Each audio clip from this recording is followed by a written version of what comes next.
Hello guys, Stefan here. Welcome everyone to the stream. Hope you guys had a good break. Didn't stream on Friday. In the end, decided to take a break for Thanksgiving. But now we're back to it. I wasn't sure what to do. I said last time that I wanted to make more female characters actually, and so last time. I think on last Wednesday we did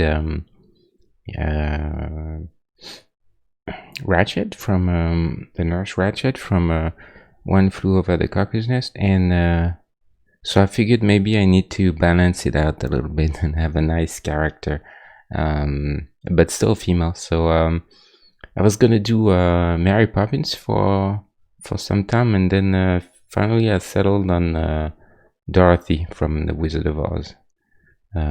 Pretty similar vibe actually, a very sort of a feel-good movies with some pretty memorable songs. But I guess The Wizard of Oz is really more of an icon than a movie at this point. It's a huge cultural reference and influence now. It's crazy. Spielberg himself said that it's still his favorite movie to this day. Probably one of the films that really inspired him as being a director. So really, this Salman Rushdie said that The Wizard of Oz made him a writer, made a writer out of him when he saw the film for the first time. So lots of hey Spike, thank you for the bits. Thank you very much, Spike. Welcome. So yeah, Wizard of Oz really a huge, profound impact on American culture in general, and but also the world, because this film is known. I come from France, and they used to have the Wizard of Oz pretty much every year at around Christmas time on TV, and most of the time we would watch it every single time. So it's really it's been transcending borders, this film, but it wasn't like that in the beginning. When so the film was released in 1939. It was made because Walt Disney in 35, and he when he started to work on Snow White and the Seven Dwarfs, no one really thought that movies adapted from a children's book would be any successful, but Disney had another idea, and on top of that he wanted to do an animated feature, so it was really unheard of. But the film was very successful, came out in 37, and that really gave the idea at MGM that maybe there was something to do there. So they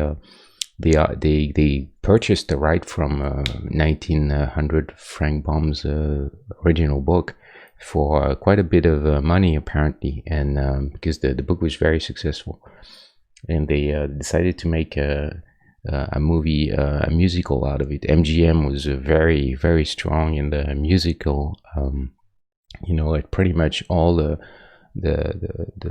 golden era of musicals, we owe that to the MGM studio, and so they hired the director. Originally, he was Richard Thorpe, I think, and then but then he was replaced. There was a lot of problems during the production of that movie. Very troubled production, as it always often is the case in movies that end up very successful. There's rarely a production on any movie that ends up that goes very smoothly. I mean, it happens, but it's pretty rare, and this is no different, except that this one probably even worse than most films, actually. They originally wanted to cast Shirley Temple for the role of Dorothy, but she was because she was really the child star at the time. She was super successful. She was dancing, singing. She was really already a star, at the age of 10. but they decided against it, and in the end took a bet on Judy Garland, which was not nearly as successful or well known as Shirley Temple was, but she was older, so it was maybe a little more. And Shirley Temple was not necessarily very manageable, I think, so because she already had the star status, and she was maybe a little tricky to work with. So maybe they figured getting a new actress with a less demanding, would be maybe a bit better. I don't know. This is a kind of a speculation from my part, but but anyway, so Judy Garland, she was 16 when she made the film, which is interesting because she looks older than that, in my opinion. But and actually, that's one of the criticisms that the film got, because in the book she's very much a little girl, 10 years or even younger than that. And some people felt that the Judy Garland felt a little too old for the part, which I wouldn't necessarily disagree with. To be honest, I still love the film, but kind of makes me a little uncomfortable sometimes. There's something a bit weird about having that girl that looks almost like a full grown-up woman. Acting like a child. That was a little strange. It could have been much worse though, because the original director, Richard Thorpe, he had her in wearing a blonde wig and in acting very childish and in heavy baby doll makeup, and that would have been a really disaster, I think. But Richard Thorpe was fired as a director very early on, and then replaced by George Cukor, who was making a lot of comedies at the time. And Cukor, he just he scrapped the makeup and the wig, and he told Judy Garland, just be yourself, and that was a very strong insight, very good instinct that he had, I think. But to out that he wasn't destined to stay on the movie either, because he had a prior commitment on to direct Gone with the Wind. So he left the production, and then Victor Fleming stepped in and followed the same direction, and basically shot the film, because Cukor had not shot any scenes. He had only acted as sort of a creative consultant, and then Victor Fleming came in and started to film, and basically filmed the entire thing, except for the sepia tone sequence, which was filmed by the last director, because he was also replaced later on, when he had to also move on to guess what, Gone with the Wind, that was in trouble with George Cukor. So they fired George Cukor and then replaced him with Victor Fleming. So those two guys, they kind of followed the path, and ended up Victor Fleming ended up sort of trying to recover the movies that Cukor had left in a not so good state. And the two films actually competed the same year at the Academy Awards, and Gone with the Wind was the one who got the Best Picture. But the Wizard of Oz still got two Academy Awards, one for Best Score and Best Song for Over the Rainbow. Which Over the Rainbow, so that song is really the iconic song for the movie, but it was almost not in the movie. It almost didn't make it, because when they had the first reel of the movie that they premiered. The movie was 2 hours long, and it was for that time it was considered very long. So they wanted to remove 15 minutes, and the studio felt that Over the Rainbow was dragging the Kansas scene too long, so they wanted to scrap it. And but Victor Fleming thought that the song was interesting, and he wanted to keep it. So they eventually had his way, and they kept the song, which ended up winning Best Song at the Academy Awards. So that tells you that director there, he had a pretty good instinct on it as well. Yeah, interesting movie. Lots of things happen. it was one of the first films to use the new Technicolor technology, which was those vibrant, colorful film in stock in. And they actually changed the color of the famous ruby slippers to red to take advantage of the color, because in the book they are silver, but they figured we need as much striking color as we can find, and so they decided to go for the red ruby slippers. There were 5 pair of them, and they were kind of lost. They were kept in a vault at MGM in an archive. And then recovered in the 70s for an auction. One pair was sold, then they kept 4 of them, and then another pair was sold auction in 2000 something for, I think, more than $500,000, 650,000 or something. And then there was one pair that was given to the Judy Garland Museum in I think it's in Rapid City, but they were stolen, and but then the FBI recovered them, so they finally found them. So only 5 pair in existence, and we're gonna have that in the, of course, the ruby slippers in the art. So I did a small version actually. Let me see.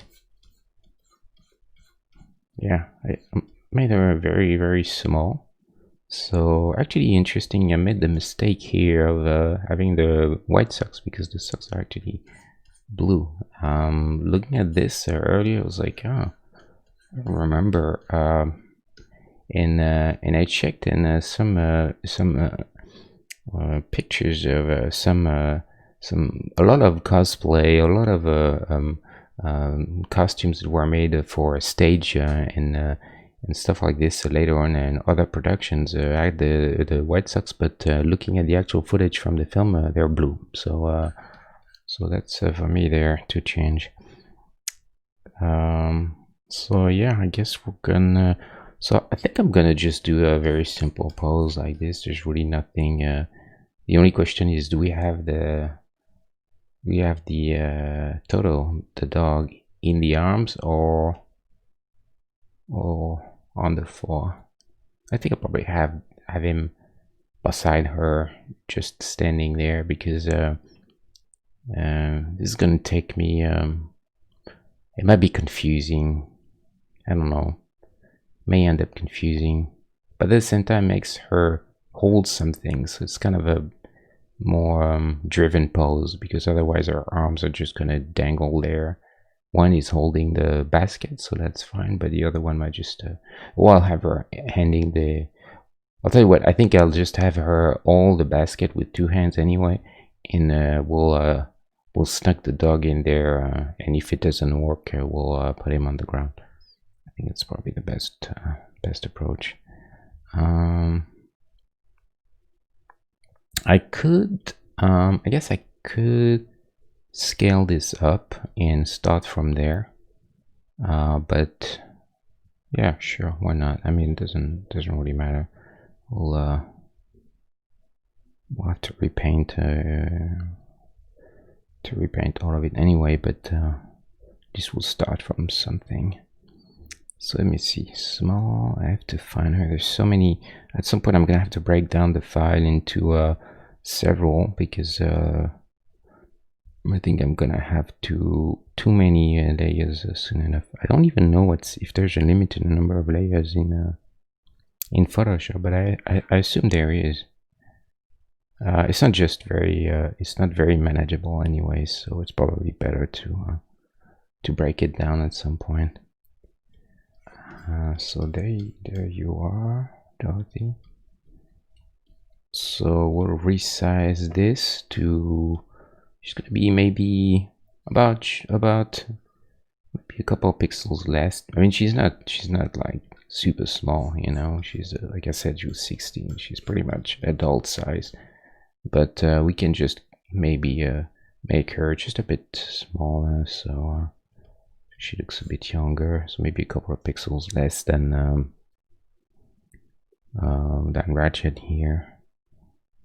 60. Okay. It's funny how I ended up having a few pixels more here and there every time.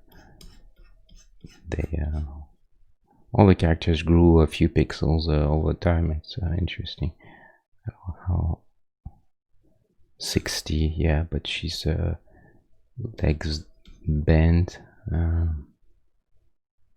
60. So we'll have her 58 and see how it goes.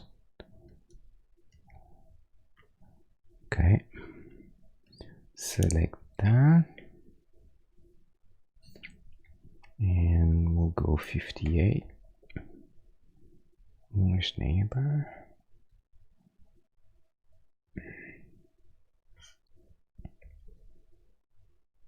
She look much too big in terms of the head and everything, because the proportions there were different. Ratio of pixels is different, but at least you know, we have just a bit of something to start. Oh. So let's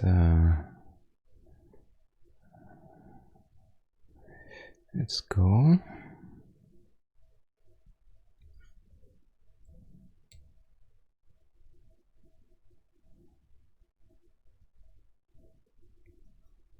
But it was a good cast in the end for her. She did a really good job. And actually, that's really the part that launched her career. She got a pretty hefty salary increase later after that film. She's the mother of Liza Minnelli, also a singer and stage performer.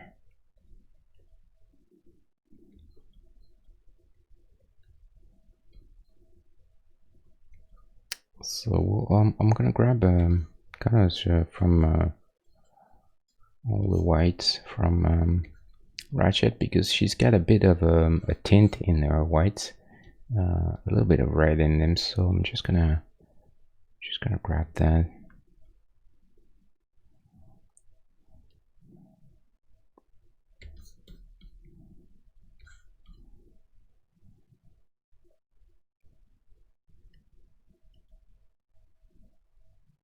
They actually interesting. They actually used the ambiguity of her age in the film in an interesting way, because if you notice, she's very partial to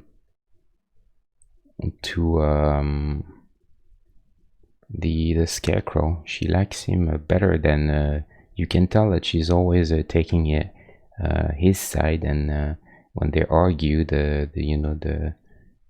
four of them, and you can tell that she seems partial to the Scarecrow. So there's a common sort of a rumor that she was there was some sort of a romance actually burgeoning between her and the Scarecrow, and in fact she's telling him when she leaves for back home, she says, "I'm gonna miss you the most."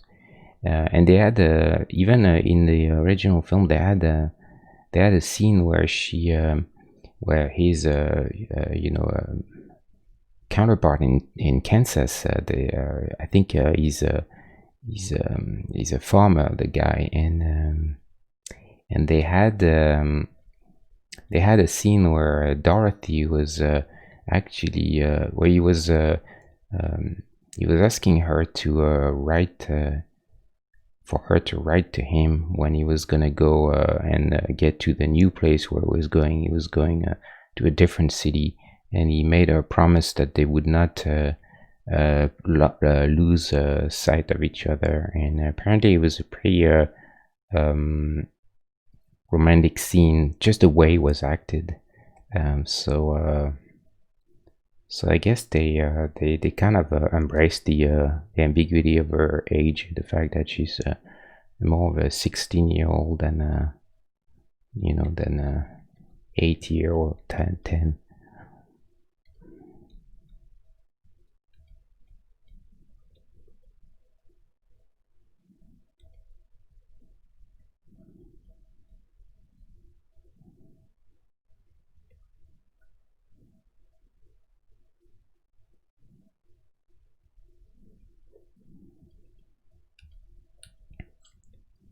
So here I'm gonna just redo this. This is a bit messy, so we're gonna just do this a bit better.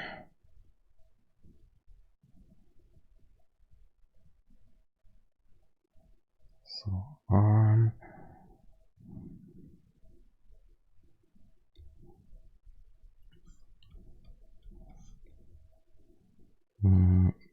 Let's do this for now. Just gonna block in, simplify everything. Just do a real block out for now.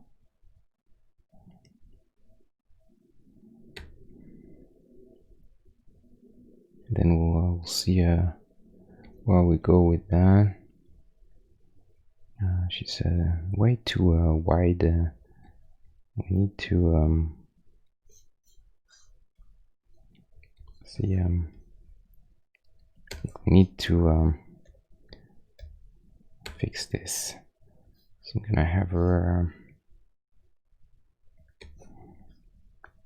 That's really that comes with the fact that she was scaled up from a sprite that was very, very small. So the proportions are a little messed up. Everything's a little too chunky, too big.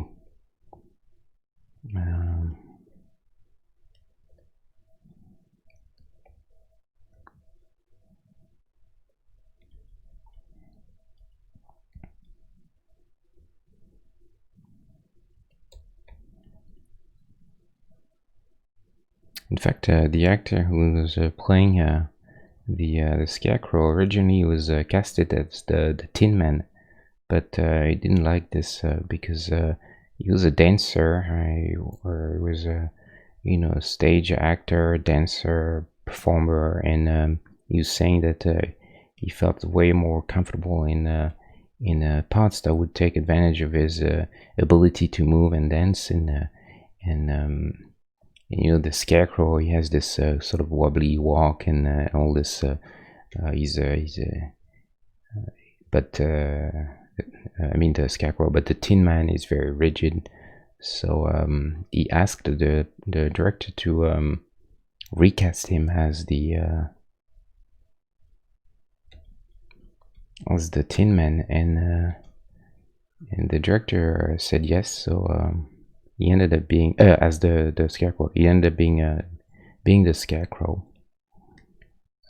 which was quite unlucky for the actual guy, Buddy Epson. He was who was originally casted as the Scarecrow, because then he ended up being the Tin Man, and later on he got very sick from the aluminum based paint that they used to paint his face as the Tin Man, and he was so sick that he ended up in a critical condition in the hospital, and he had to be removed from the project. So really unlucky there.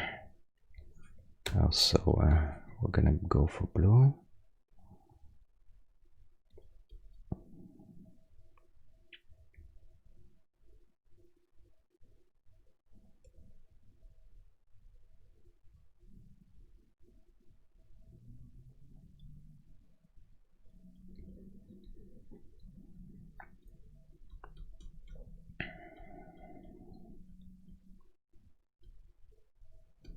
So legs, they may end up being a little bit of a problem, because they will just they're going to just stick out from under that dress like this, and it's not always a very nice thing, you know, but we'll see what we can do with that.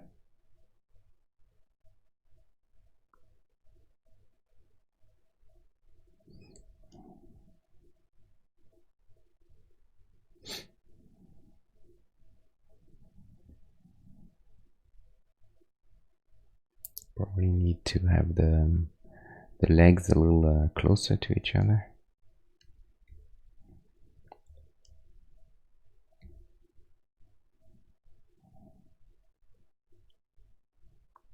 Try to find a nice shape for the dress, because again this big triangle there is not the most interesting shape in the world, so we'll have to find a way to make this a bit more interesting. And we'll probably need to suggest those little folds in it, just to make it a bit less you know, just a block. It's very much like a big block of colors. That's not the best.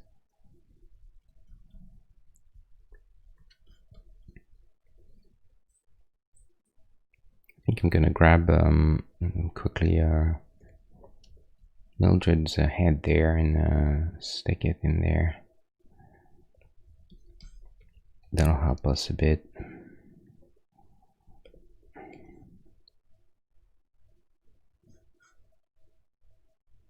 Somewhere in there.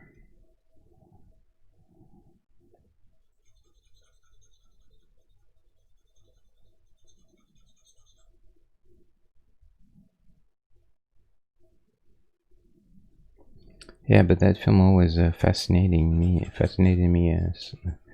I was not too young actually. First time I saw it, I don't think I was that young, but I really loved it. That was very charming. Had a lot of. I think they really managed to get that sort of innocence feel out of it. It's pretty tricky to get sometimes. Ends up being a little too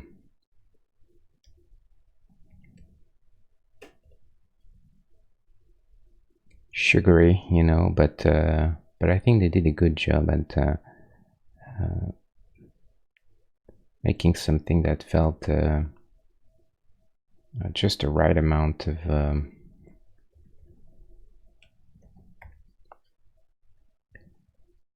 you know, the right amount of innocence and fun and lighthearted.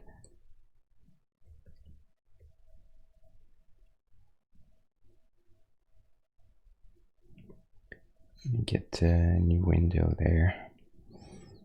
Okay, looks orange. New window. Small ones. It's better to have a bit of an idea what we're doing.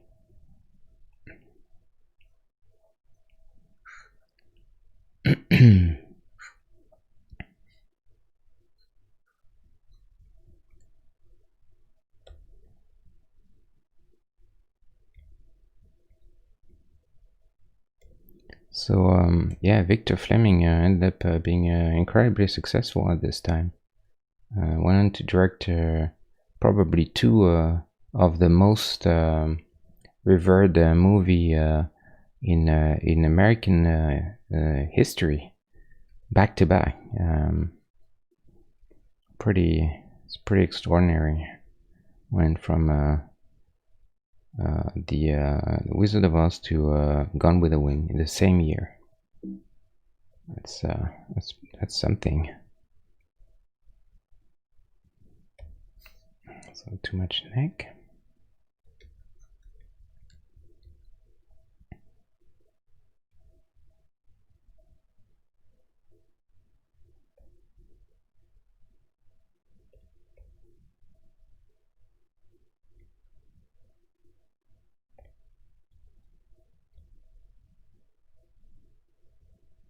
try to find actually I can do that later. At least we have a face now. That's all I need.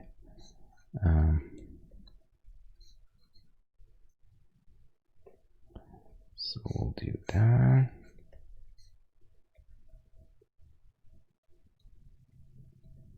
Arms.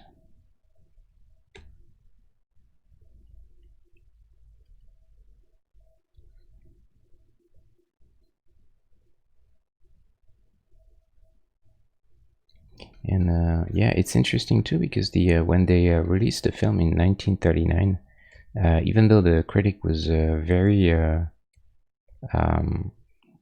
was critically acclaimed, the public really didn't follow, and and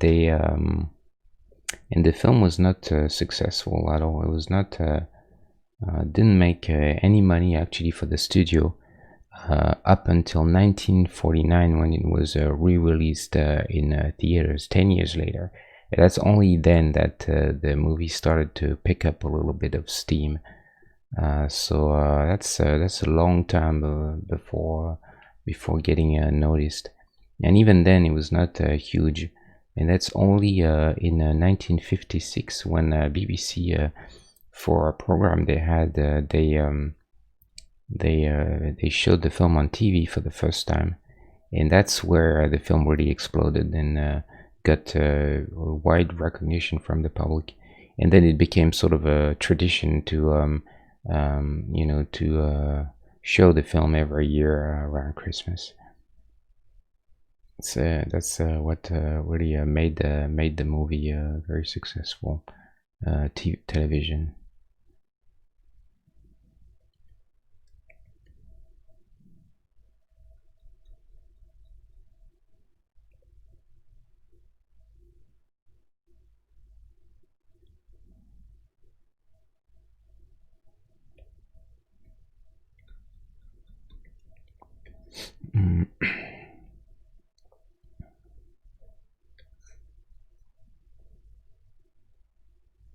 Oh, basket.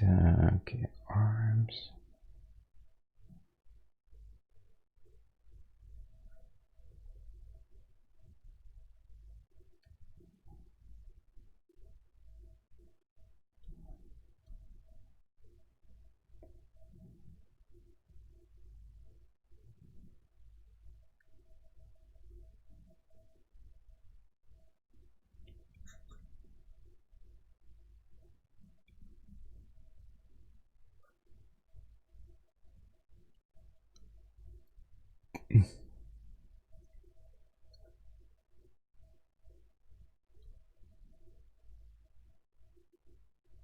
Mm.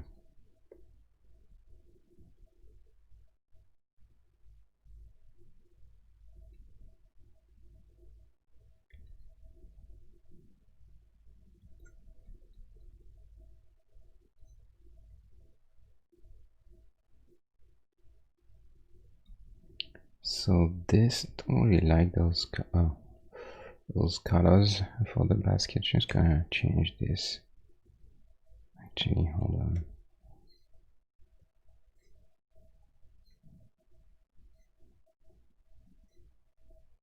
Just one color for this, and one color for that.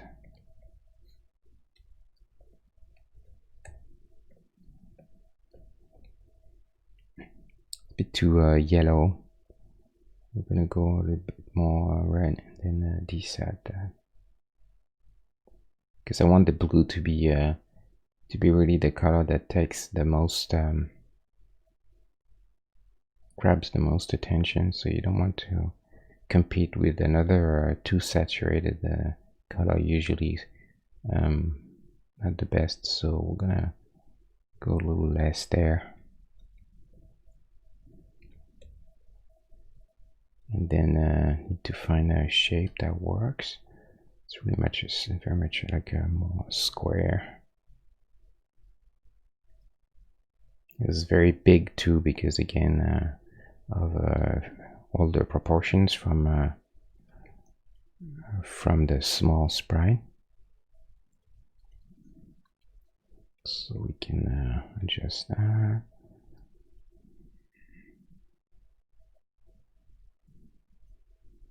Let's see.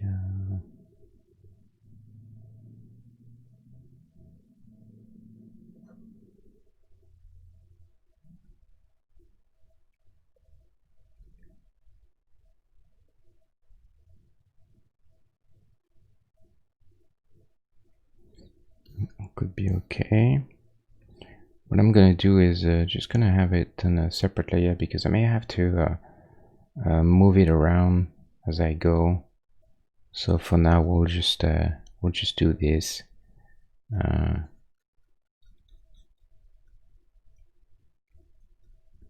Oh, hello, Mara Bunny, Chic. Welcome. How are you guys? How have you been? It was a good break. I haven't streamed. I haven't done anything during the break. I was just sleeping my head off for the most part.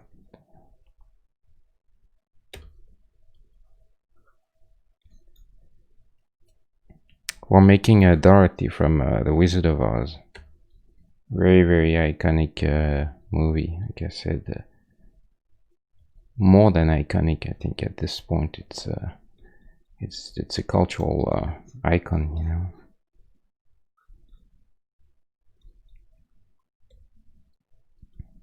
Doing good, very good. How about you, Marabani? Done anything cool recently?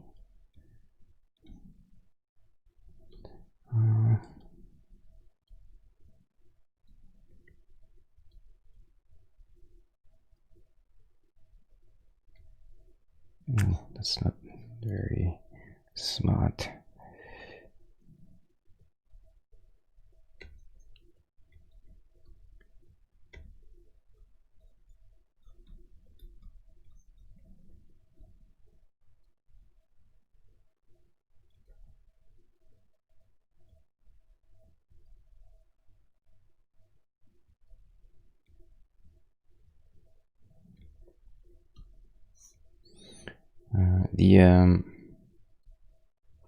So obviously we're not gonna do any of the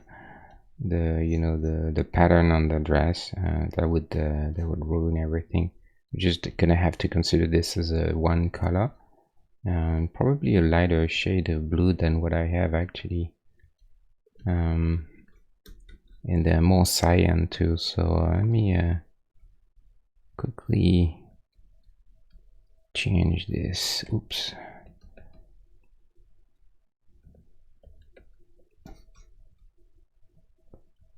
Okay, that's everything. So we're gonna go hue saturation, change the hue. Oh, I got the arms with it.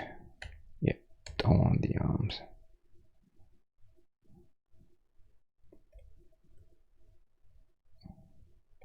So with just changing the hue, we'll do it. We go from more of a baby blue. Seems better suited. Something like this, maybe. Even, let me see. Gotta push saturation a bit. That's probably about right. Lacks of contrast for now, so we have to make abstraction of that for now. Because you see, even this guy, there's a lot of deep colors in the shadows. So we'll have to work on this eventually, but for now I'm just looking at the overall blue. That's probably fine. Okay, just even though we're not gonna see this spot and anything, just want to make sure that this makes sense even without the basket, because sometimes it's better to do that, because otherwise you may end up with something that looks a little funky. You've hidden a portion of it, and so you assume it's good, but then forcing you to have a character that It looks okay with all the proportions and everything, without any of the stuff that's overlapping. So some areas makes you there's a better chance that you'll have something that looks good in the end. Otherwise, something might look just a little bit off, and you don't really know what it is. I think it also seems too long there. I still think she's got a lot of I don't know, maybe that's okay actually. I'm not too happy with that. I think it's too wide.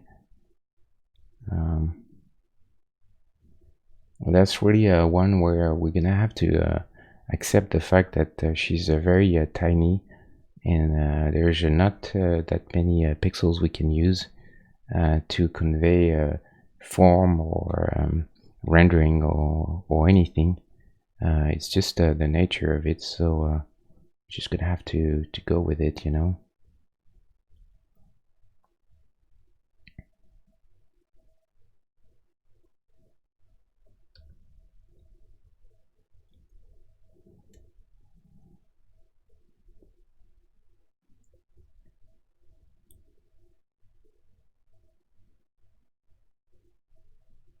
Oh yeah, the Christmas tree already. Well, I guess it's we're getting there.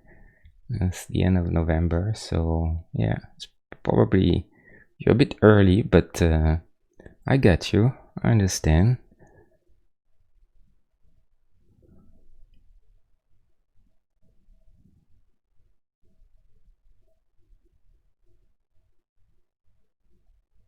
Usually, my wife will be the one worrying about all that stuff. I'll be the one following suit.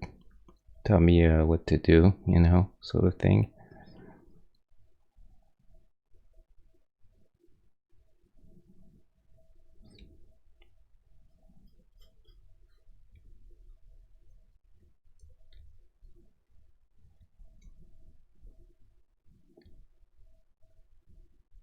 So I think overall proportions and stuff seem about right-ish. Let me flip her real quick. That seems about right. She's very short, but at the same time, I mean, the actual character is, like I said, she's supposed to be about 10 years old, so I think it kind of makes sense to make her really small. If I make her the same height as Ratchet or Sarah Connor, I think it's just gonna look a little weird, like you know, like an adult doing some creepy cosplay or something. So I think it's probably better to have a much smaller. I think that makes sense. I'm gonna keep her really small. Oh right, okay, I got you. Yeah, I didn't know that. Yeah, that makes sense. They make it. You guys make it during. It's sort of like Thanksgiving. This is like the sort of the starting point of Christmas, I guess. Okay, I didn't know that. Okay,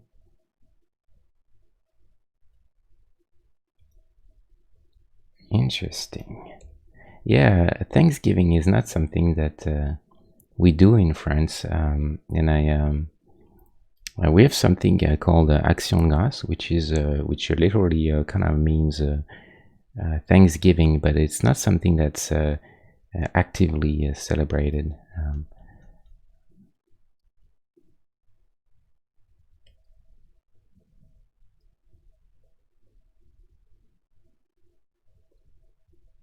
And it's funny because for the longest time when I was a kid, and I was watching all those American movies, and I was so in love with everything that came from America, and I was watching those movies where they mentioned Thanksgiving, and I remember now that they had the Christmas tree, and in fact I could never really understand what this Thanksgiving meant. I don't even remember how they translated it in France. But for me it was Christmas. I was like, I don't, you know, it didn't register that it was not technically Christmas yet. And I guess from what you're saying, it kind of is. Which makes sense to me now.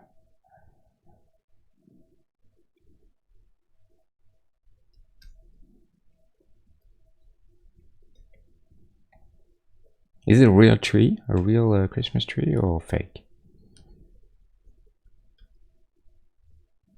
I'm curious. I don't think that many people have the real ones now anymore.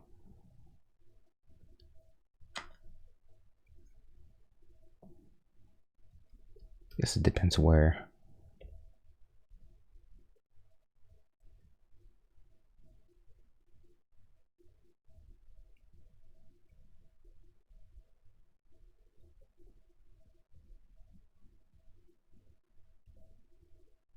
I've always thought that it's really awesome when you're living in an area where there's lots of woods and it's very,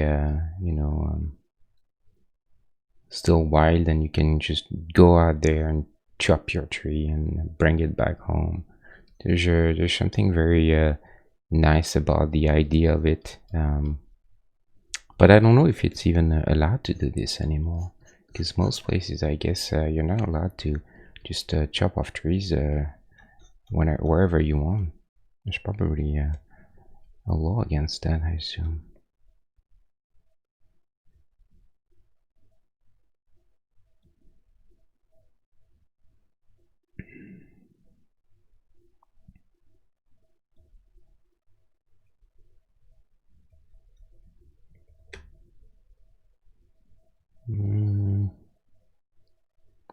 Really, this big block there. Really don't like this. Hopefully, yeah. Well, guess I could bring the basket in way more, just to kind of try and break as much as possible this thing. Plus, I have a shadow there, a nice, clean, deep shadow. My help. We'll have some shadows there that go quite deep. Also, I think, just to kind of try and get some kind of visual interest, I think we could also have this. See this. There's just some kind of detail there, so different pattern. So I think I should probably use this as a way to just break it up. Let's see.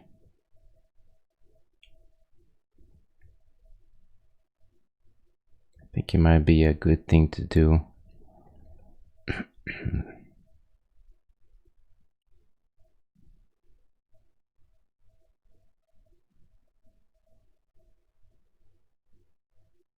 Yeah, this would help, I think.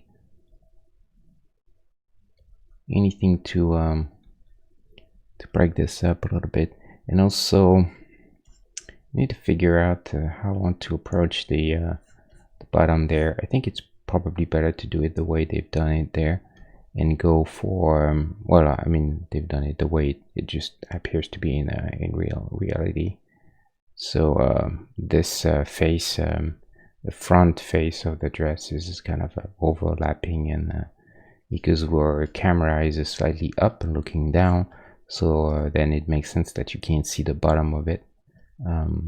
And then we'll have shadows on the legs. So I think we'll just do it this way. And this goes like that, and we can do this sort of stuff like this,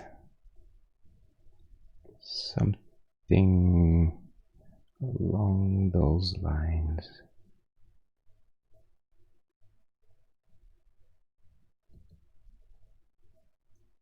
Something like this.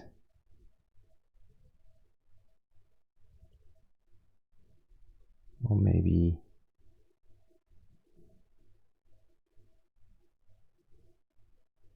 let me see, maybe I can go a little higher there.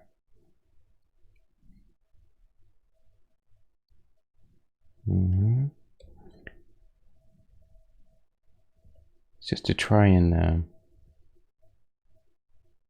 get a bit of a shape in there, but I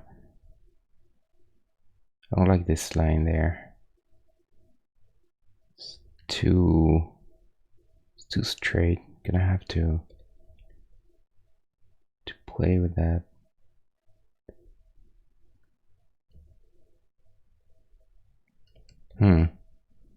Interesting. Not sure how to solve this, because it's either too straight or too jagged, you know. I think we need to find a proper way of doing this. Let me think.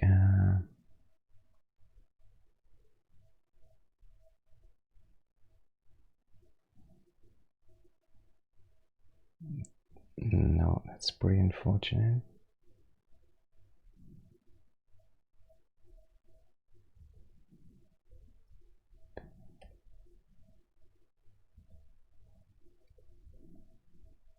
It's funny how these little things like this could quickly become a real headache in Pixel.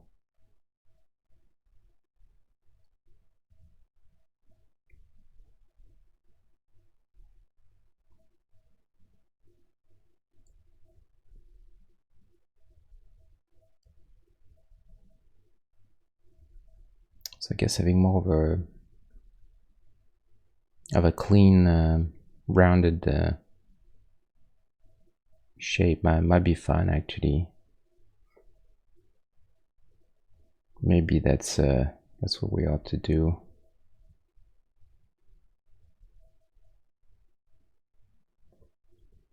Very simple, very clean, like this.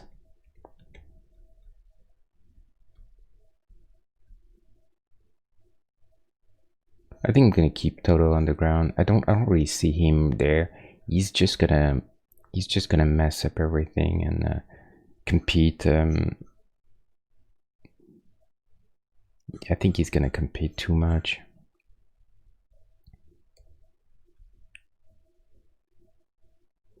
So yeah, I don't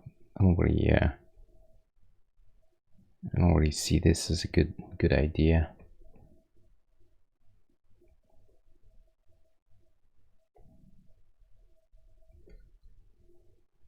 Plus, if I want to suggest that there's some candy and stuff in there, that's gonna also create some complexity in that area. So I don't really want to have more than that.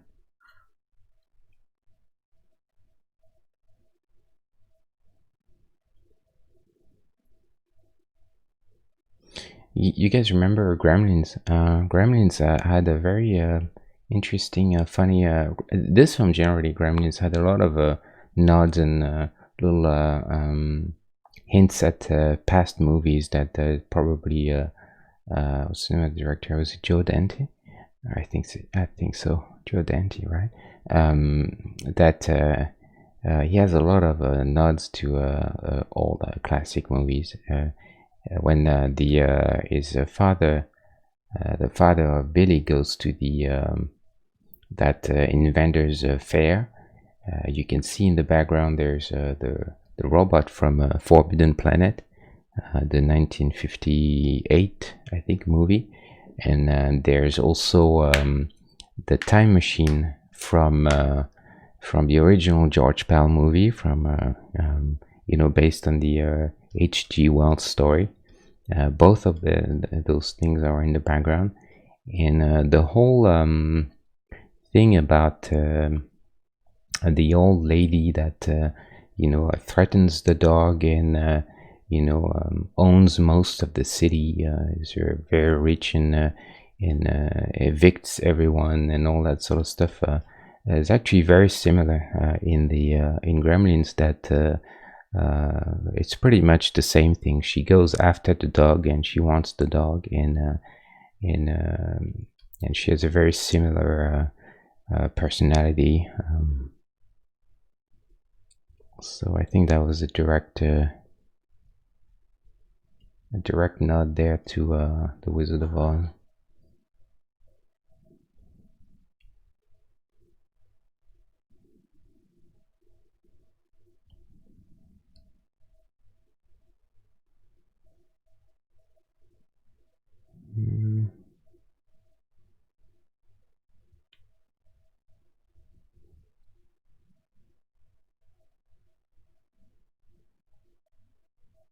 wonder if that angle is right. Maybe it'd be too tilted,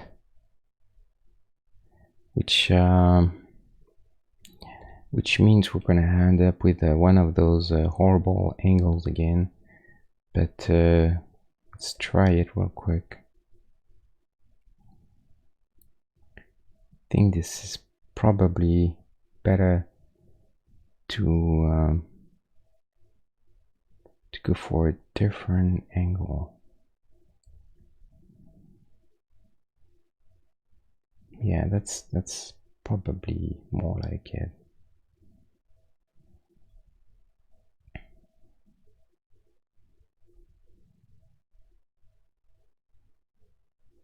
Yeah, we'll do that.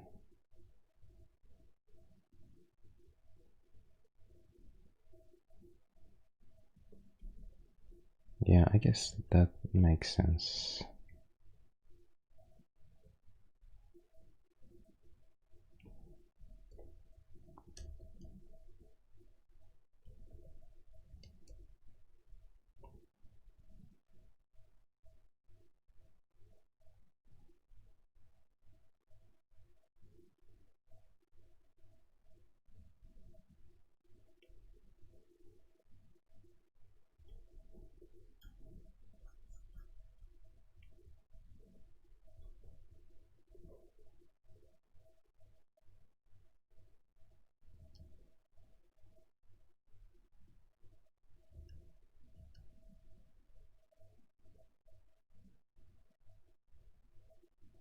Right here it's going to be a little hard to... I wonder if... I think it's just one joint. The hands sort of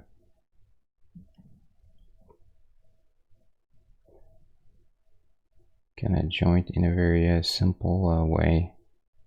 Don't want to go too complicated there. I think it's necessarily a very good idea.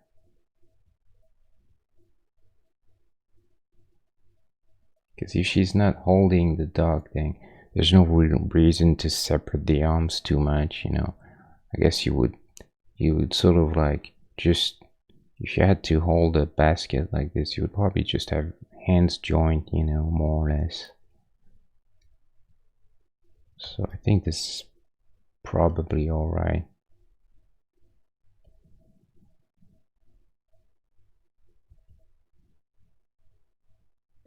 And then this guy.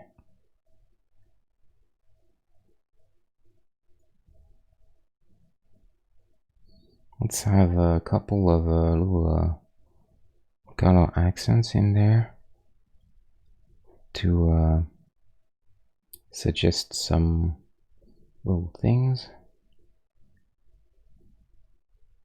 I want to put that first because this will affect how where I place it and all that stuff. It's too light, so not to mistake saturation with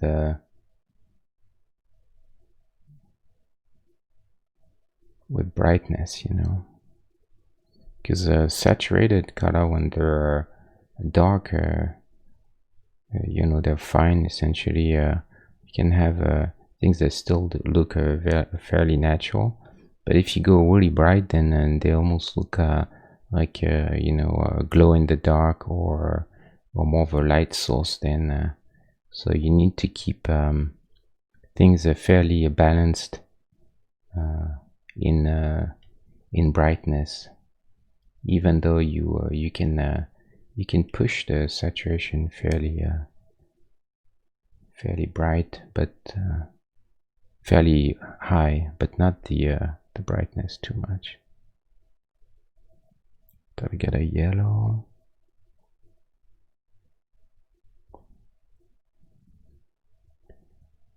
And some color will go naturally a little more, a little brighter, you know, but go like this. I could put something, a little bit of white in there, but I wonder, I think this is gonna confuse things with the background, so probably not a very good idea. Let's have another color that would be quite light, but not too much saturation, just to break it up a bit.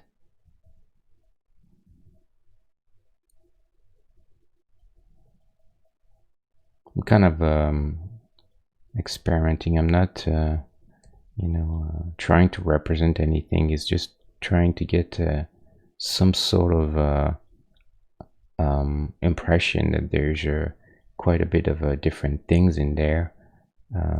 But I don't really try to. I don't aim to this to be literally a representation of anything.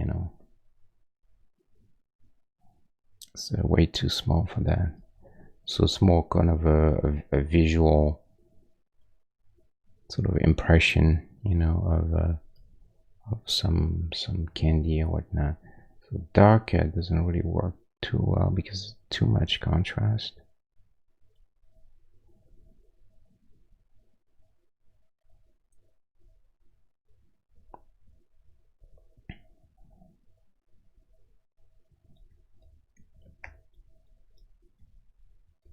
Guess we'll do that for now.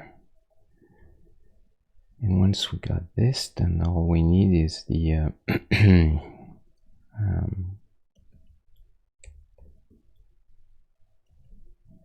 that handle there.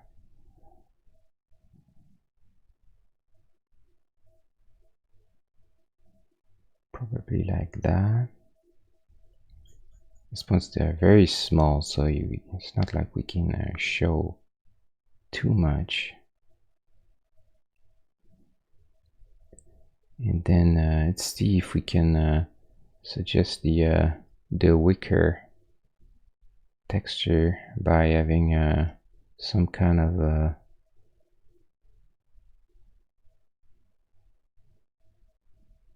dithering there.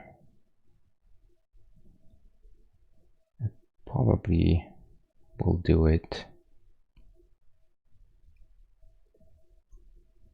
Yeah, that's probably good enough. And here we're gonna suggest this face here is darker, doesn't take that much light, so we'll do it here. I'm gonna take this color and hold on. Take this color and just gonna paint on oops,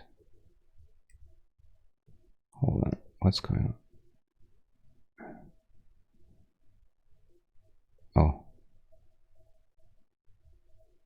no, what's new layer? Okay, I guess we'll do it this way. Let's paint on a new layer. I'll use this color at 100% opacity. Then we'll go multiply. I could just leave it in normal, but usually I'm used to use multiply for shadow there. So you see it's multiplying, so it's darkening everything that's underneath. And then with the opacity, we can just go somewhere. Yeah, we still want quite a bit of contrast, because there's not that many opportunities for contrast in that character, so it's probably a good idea.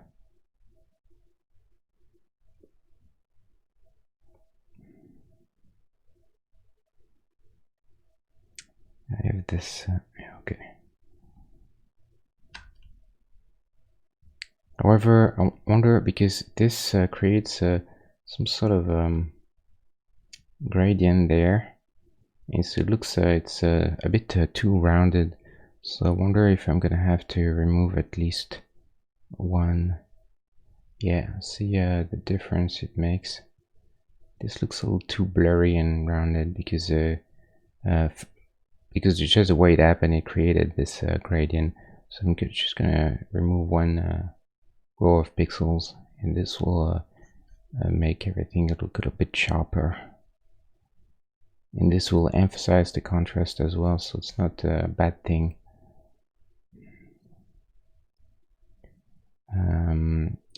However, I think I guess I can have a little bit of a. I still want to keep that bit of a, you know, same pattern as even for the bottom. But this is not very good that we have 2 pixels there that go from light to dark and then straight into white, because that's that creates a lot of undesired contrast. So we'll go the opposite and do probably something like this. Yeah, this will look a bit better. So now we have a basket. I think so. That's that. Let me pause for a second there, thinking. I think I'd like to get this those little folds there, because this is a very plain area, so we can probably do a bit of something there. Not that many pixels to work with, but maybe just enough to suggest something.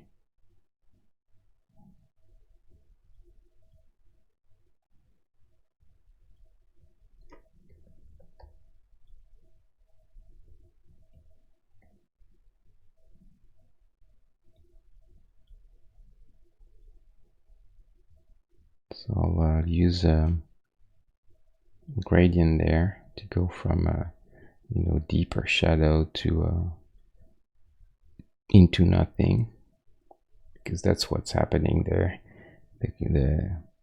The folds, when they're deep, they create a more contrasted shadow, and then they kind of recede into one color or value.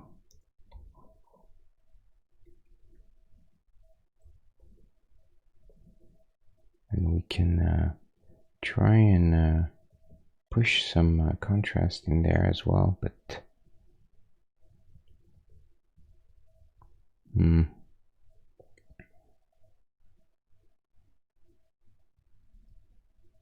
let's see. Maybe this is the best way.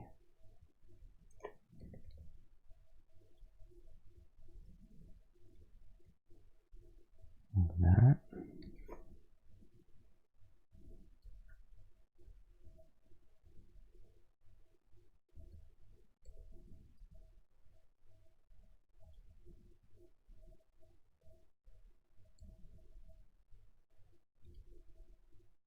It's a bit better. And then what else? So got that.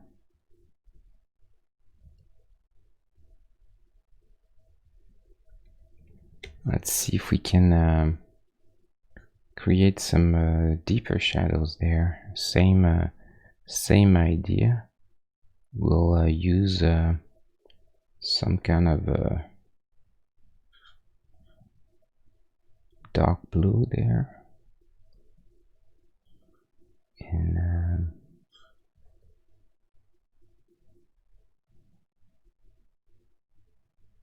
yeah,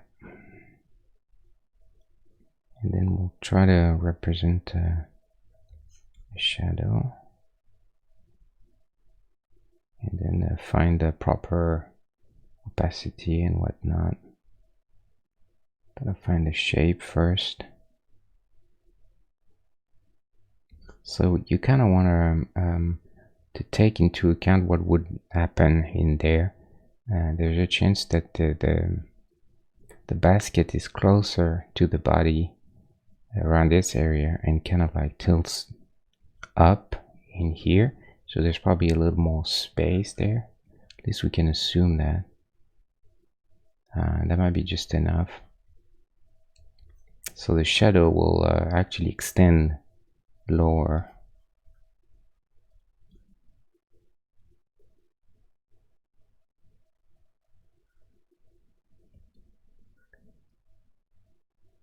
And also you want to take it into account the fact that when you create a shadow, the surface on which the shadow actually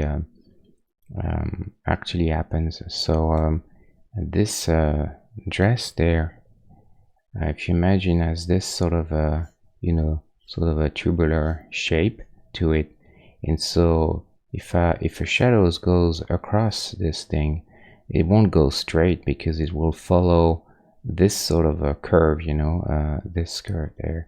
So it will end up being a little, you know, a little curved as well, the shadow. It's almost like you have to imagine this, you know, and so all of this affects the way the shadow. So you can do a bit of a something like this, you know, to suggest this sort of curve.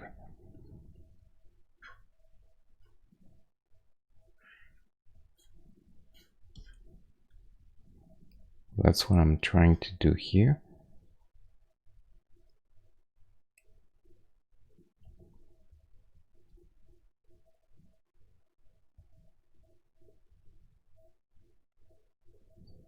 And now play with the opacity.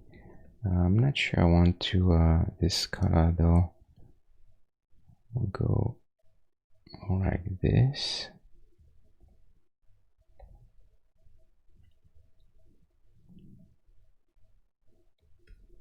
So that helps a little bit.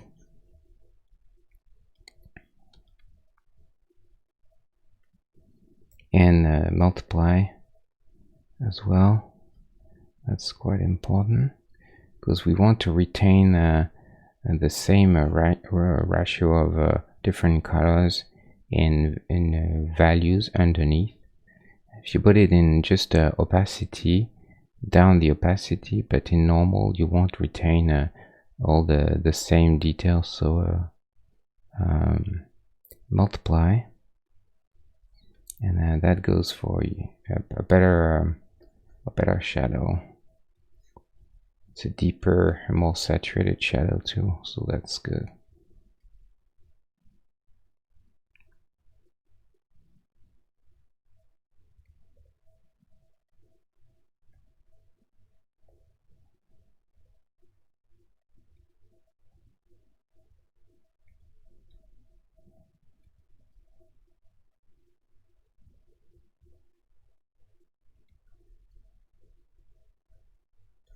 We'll try to also have a bit of oops,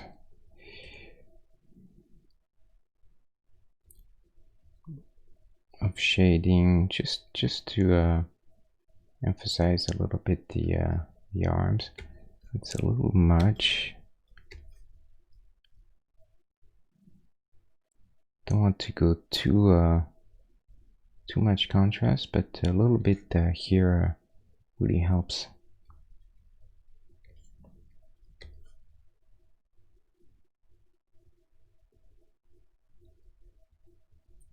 So something like this helps quite a bit. Oops, no.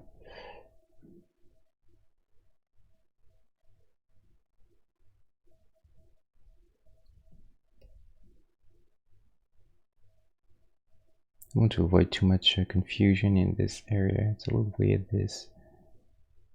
So trying to find a way to fix this if I can.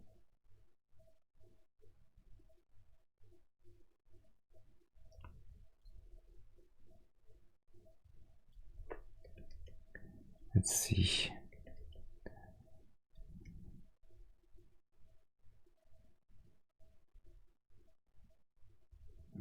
No, hold on. Actually, maybe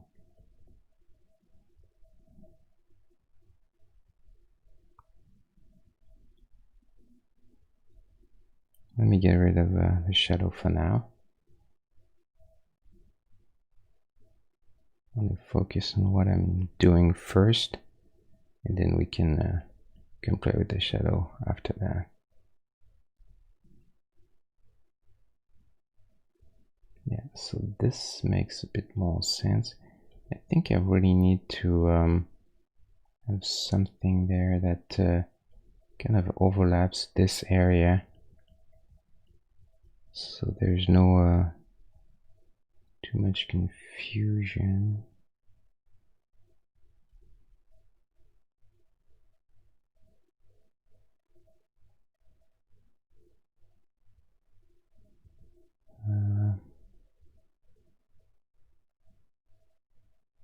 What's the best approach there?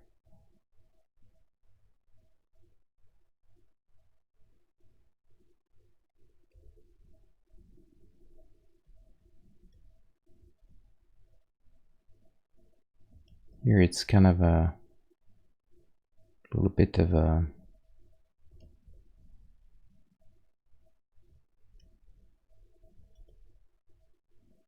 game there to try and find something that that reads properly.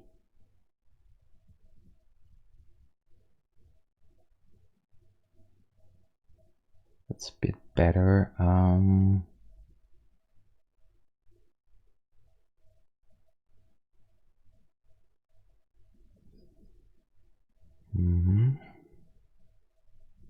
It's not too bad,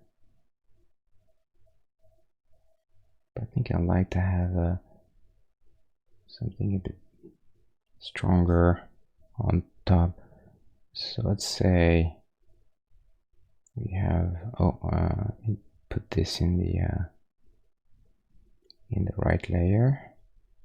So say we do this and that, and then now we can play with that shadow there.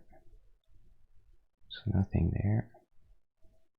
Yeah, so that feels a bit better, I think. So we got that.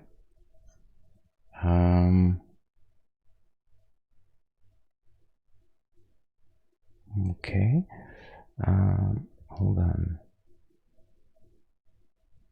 I'm really desperate for any sort of little hint, a little a bit of contrast in there, but it's not always the nicest thing. You have to kind of really find your few specific areas for contrast. Can't go too crazy everywhere.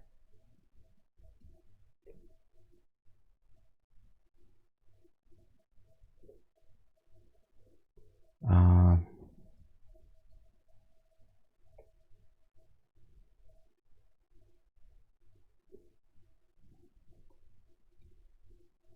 guess this helps a little bit to just creates an interesting, better contrast there.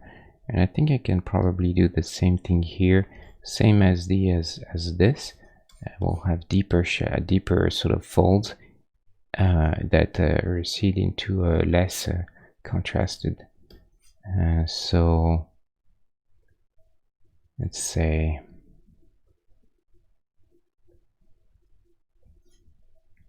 oops, hold on, I'm messing this up.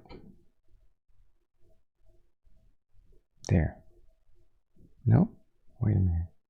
Oh, I see. Okay, hold on. So I need to create another layer with same idea. And the reason is because this shadow needs to multiply with whatever I'm gonna do there. And since I want to use another multiply to deepen those folds, then I'm gonna have two layers in multiply, one on top of each other. So now they add up. So whatever I do here, you see it retains the proper sort of a deeper value there, lighter there.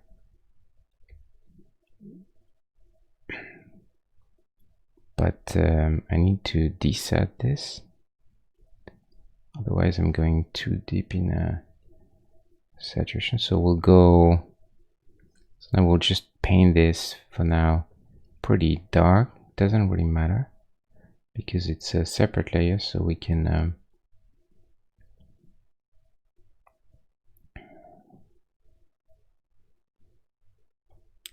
play with the opacity, same thing, like this, and find the proper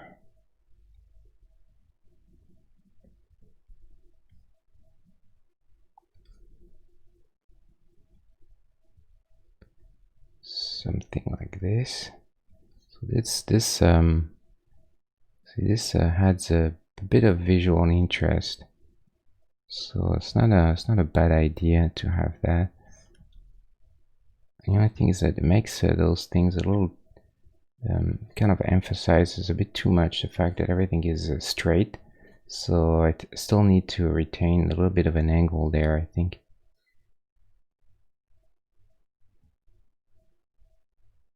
Something like that. That would make it a little less yeah,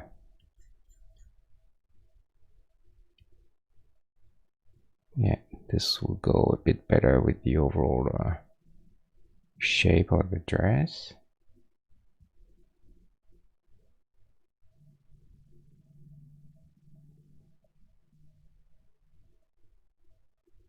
So we have this. Let me do a quick thing. So those two separate. So this, let's see if I can.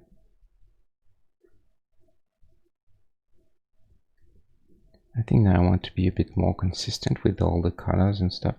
So I'm gonna try to reuse the same colors or close. The hue is changing a bit too much across. So we'll make sure. So a good way to do this, if you want to retain a consistent hue everywhere, is pick a color that you like. It's a nice shade of blue, and paint in color mode. So what this will do is effectively will replace the hue. We'll shift the hue to the proper hue, but won't affect a value. So you see here, this sort of this line is a little gray, green compared to this blue. So if I paint a hue on top, then you see before, after, I go back to the nice blue that I wanted. I can do the same thing here, and you see how this sort of a shade of green goes to a blue that has a bit more red in it. In this case, though, this is supposed to be a slightly different color, so I don't necessarily want to do that here. And here we're gonna do a same, try to go a bit more saturated in shadow.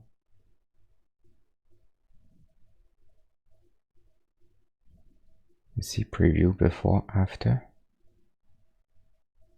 Because otherwise this shadow is a little too green and weird.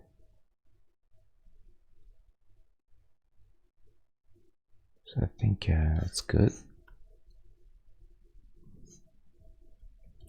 So we're getting close to being done.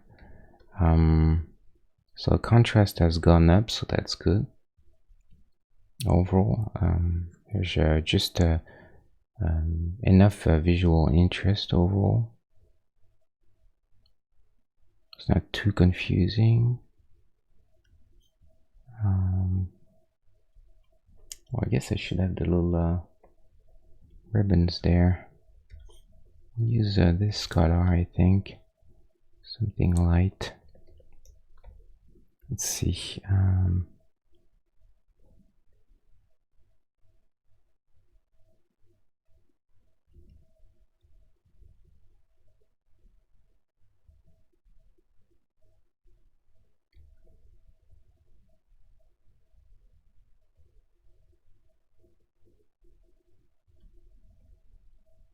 Suggest it on this side.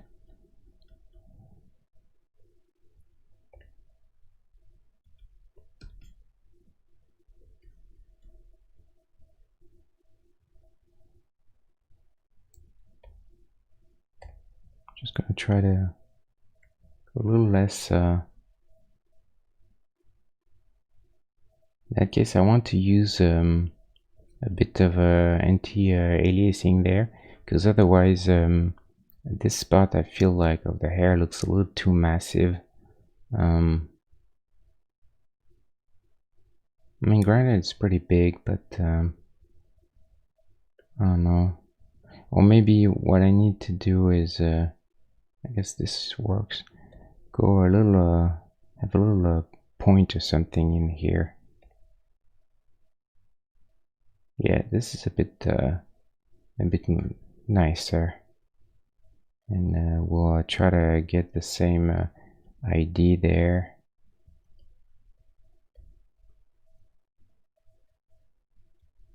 Maybe something like this feels a bit nicer for the hair.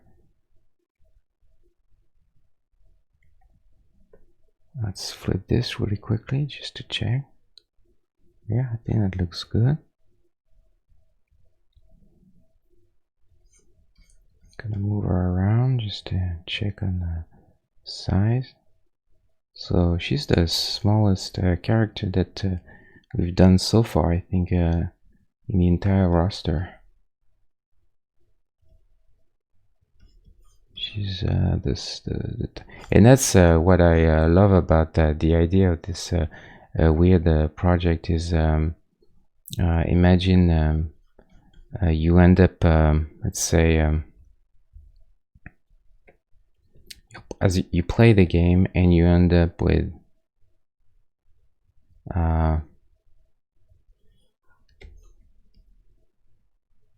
this body.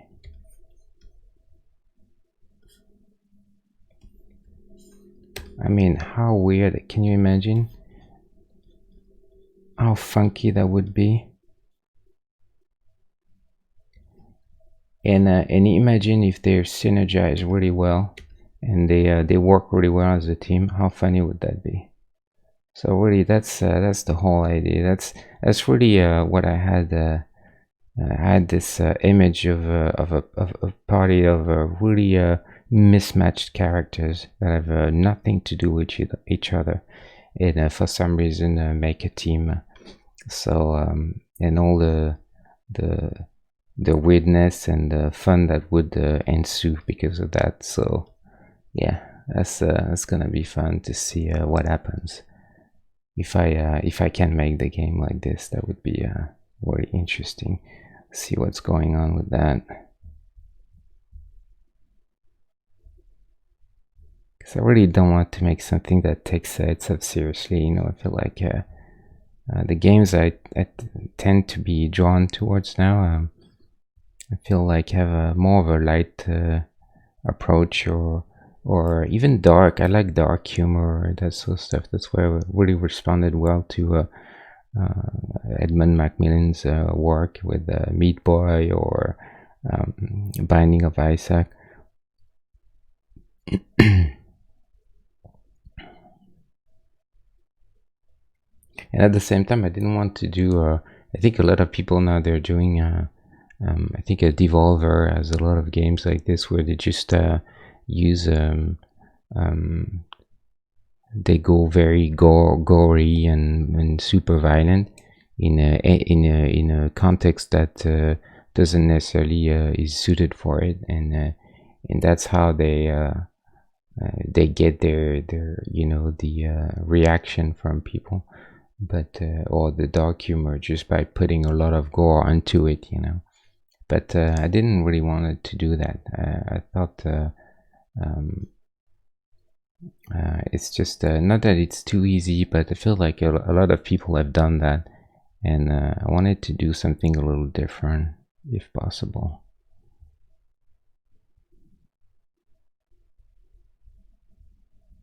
And something that will probably speak to people like me who really like all those characters, and I've grown up with them. So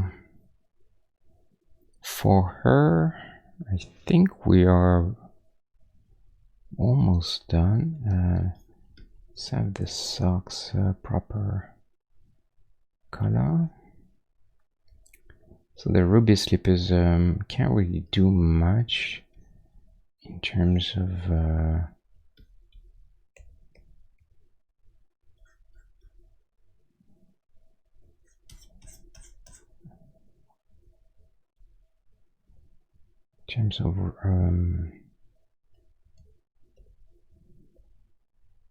painting. I mean, they're so small. Anything I do will probably look too big. I could try and get a little bit of a perspective in the feet as well, but everything is very at that size is quite challenging. Yeah, I can't really do much with that. That's about the best I can do.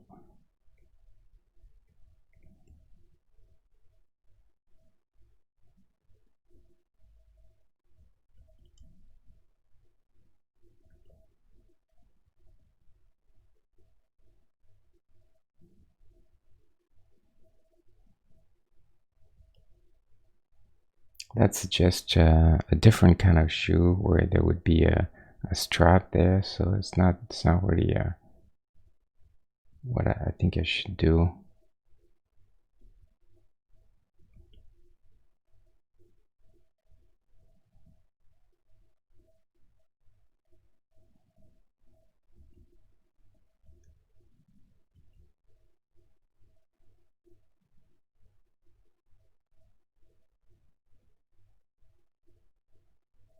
This is too big.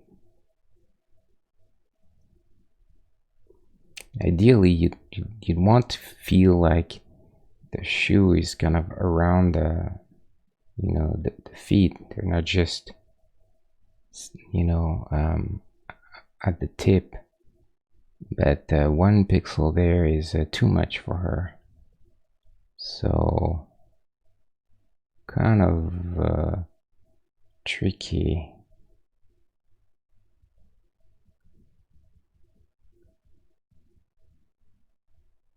Yeah, I don't think I can do much.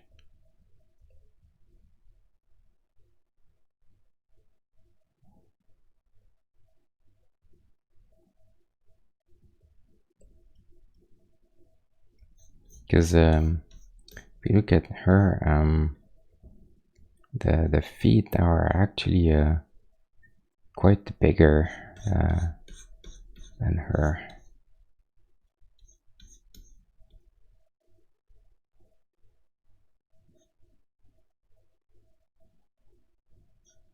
And that works because of the shape of the pants and everything, So it's kind of you can't really reuse same feet everywhere. You kind of have to adapt things to whatever you're doing. This would be the closest.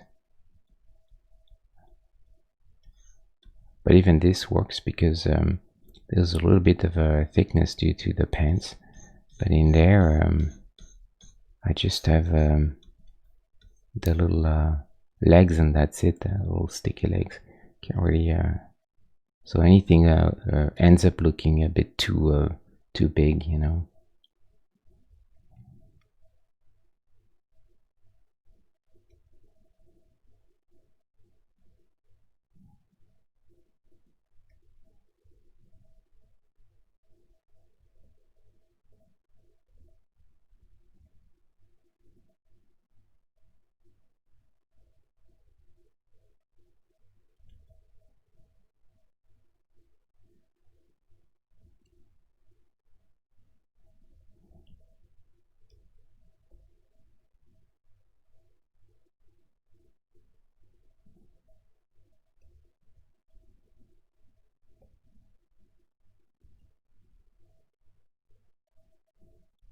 just giving it a few minutes to try and give it a chance, you know, but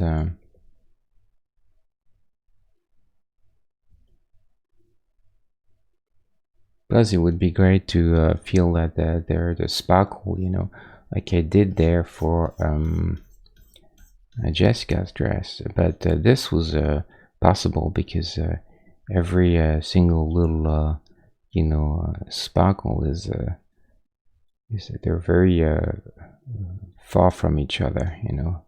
I had a lot of room to work with there, but you see our feet there. It's really only a few pixels, but this was what I could use to suggest the shoes, but without that there's not much left, and I can't use the same trick for her, for Dorothy, because obviously we don't want the either high heels or any of that.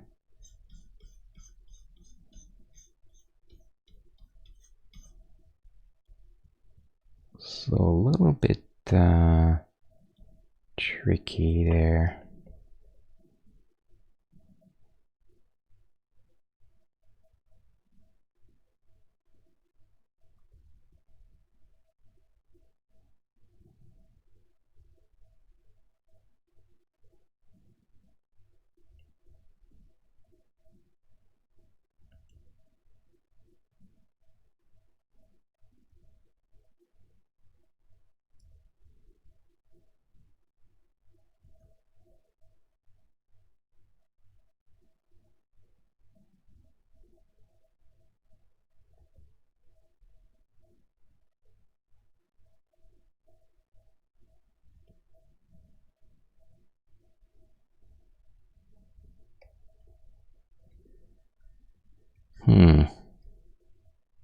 Guess it's probably as good as it's gonna be.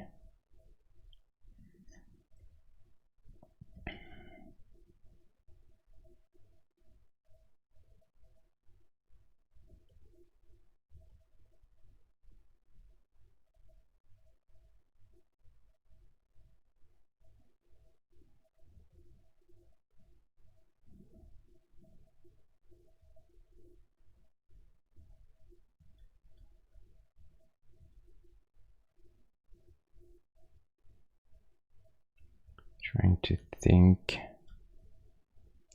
do I want to the feet are too pointing in two different direction, not the most elegant, so I need to actually change this.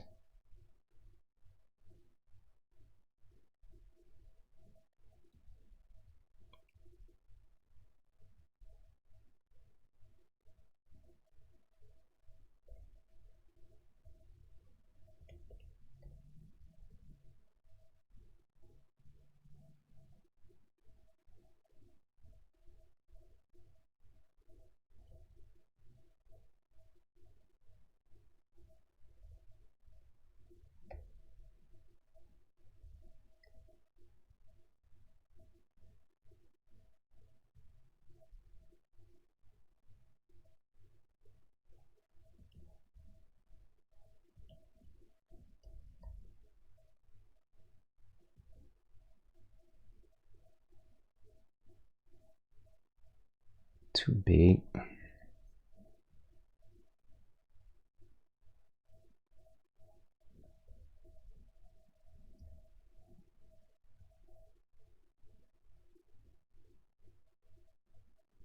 Let's copy this foot over. I keep this one on the side for now, and just to see what this would do. No, see, this is what I thought.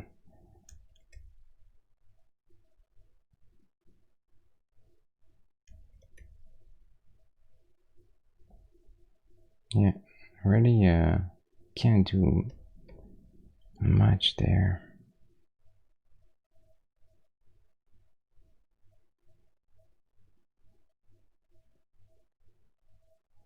and this is nice for the sort of pointy feet,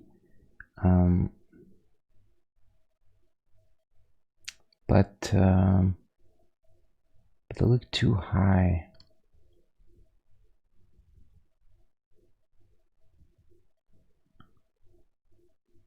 That's kind of an issue. Let me see.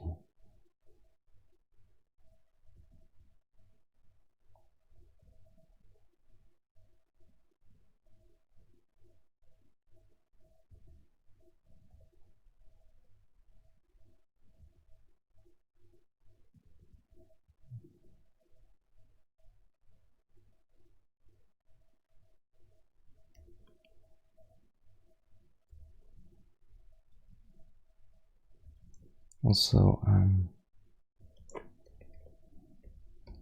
need to maybe suggest a bit of detail on the socks. Maybe that would help a bit.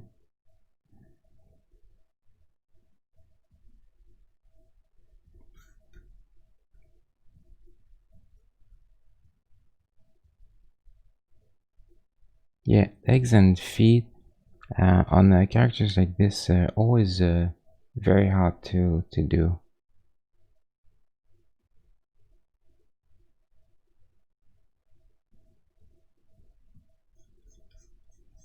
Much easier when you have characters with bigger feet, you know.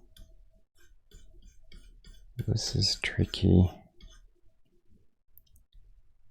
especially since you know, the ruby slippers, they're such a actually. Hold on. I think I want to go a little less long on the dress.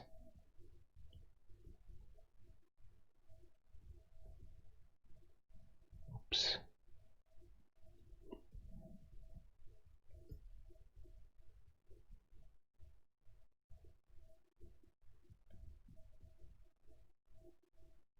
Yeah, I think that feels a bit better.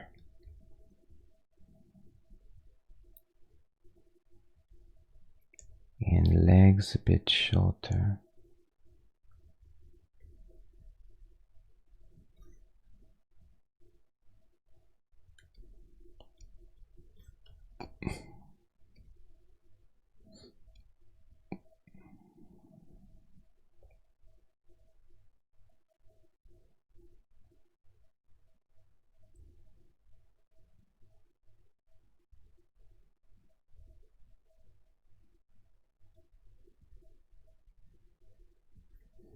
I think that's as good as it's gonna get, honestly. Oh, you know, one thing that we miss is shadow on the legs from the dress. We'll do the same thing. Actually, I already have a shadow layer. I can use this.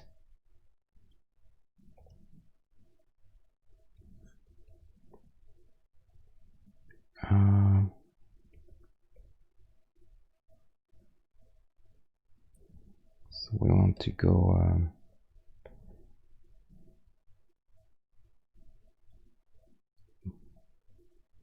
push a bit the red in the shadow always.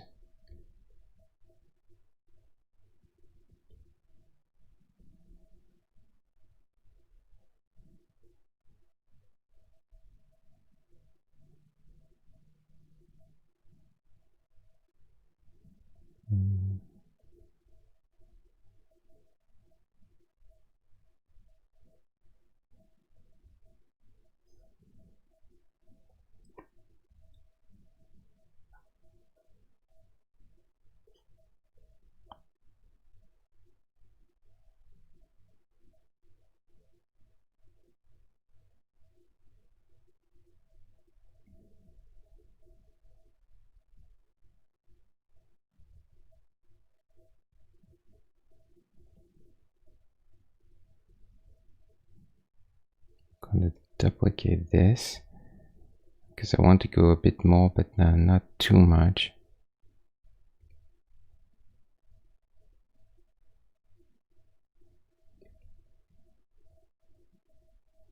Something like this. So I think at that point we're going to be able to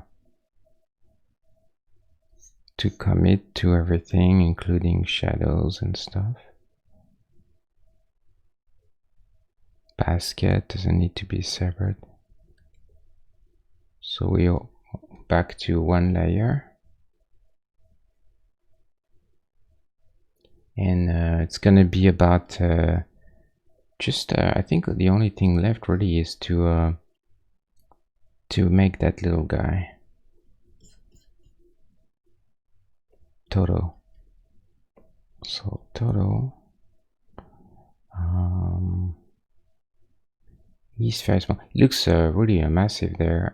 Looks like he's very shaggy and big, but because of the fact that I took him from the small sprite, so we're just gonna start by bringing him back to a more reasonable size.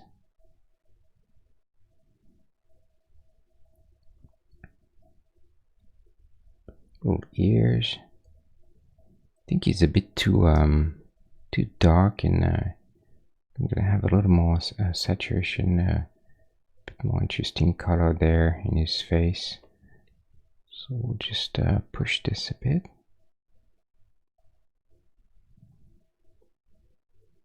Contrasting everything, and this will naturally bring the saturation up, so we're happy with that.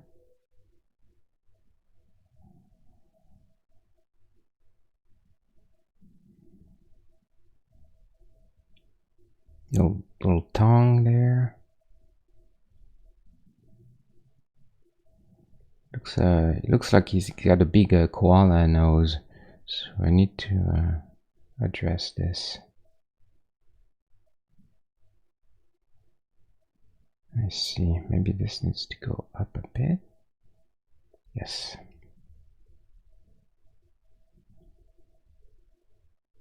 That feels a bit better.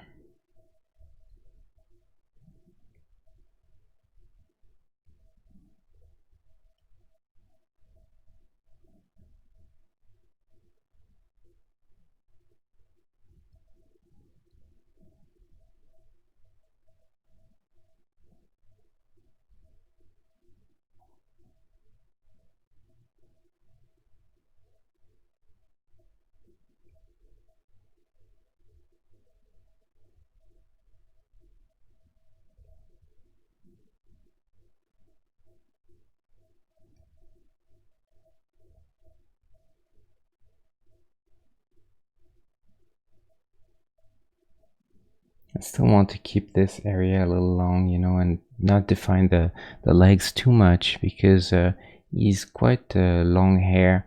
So I think when he's on the ground, hair probably covers quite a bit of the legs, and it becomes one big hairy little fur ball. Let's see. Wish I could find picture of him where she's not holding him. Oh, actually, he's way shorter hair than I thought. This guy. I see the blue socks there. Yeah, way shorter. So I guess we could play with that a bit.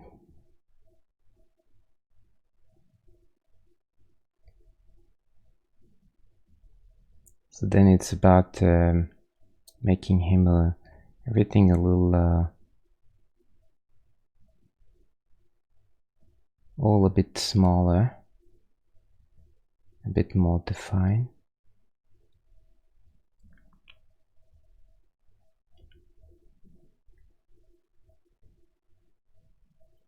Little doggy.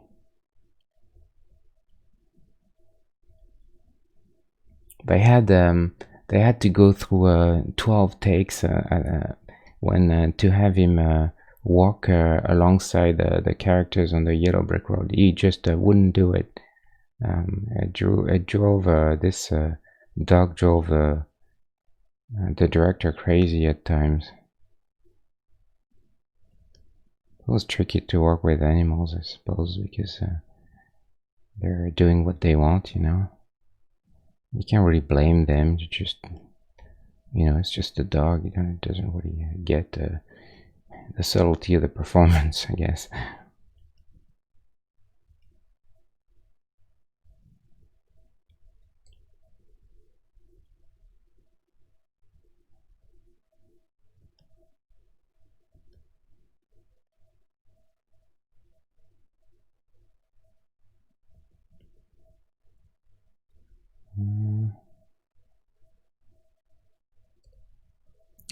I've lost something. I feel there's something a bit better before.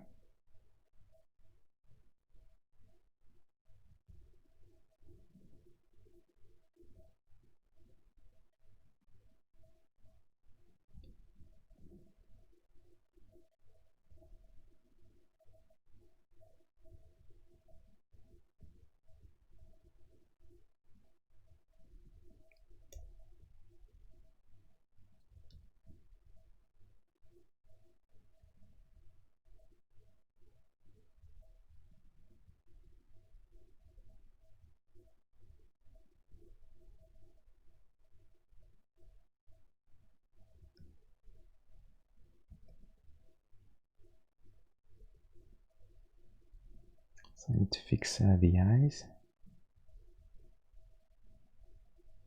2 little black dots is enough, I think.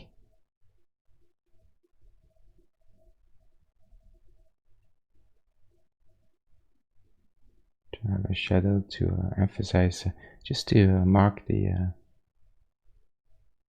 know, the head.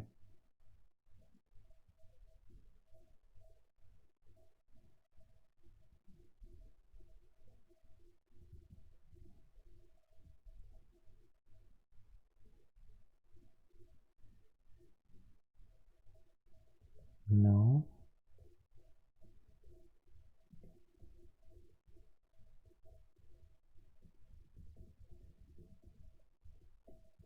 Okay, hold on. I think this was maybe a mistake. Yeah.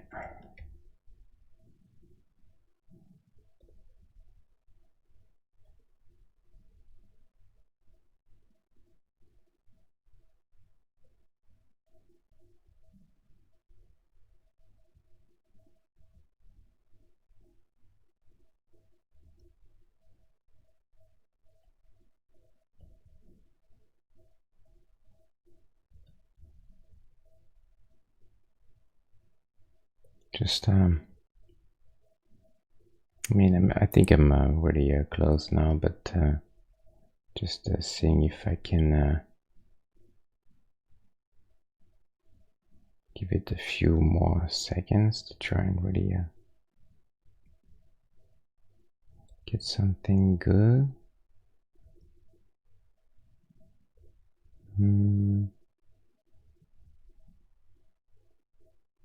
Let's see. I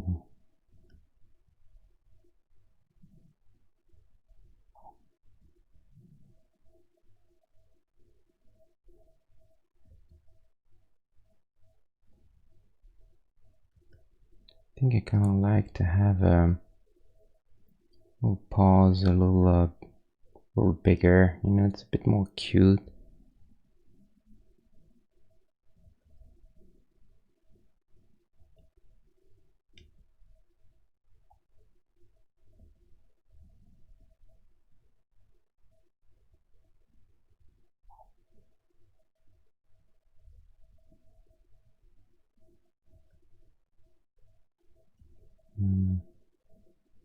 Is this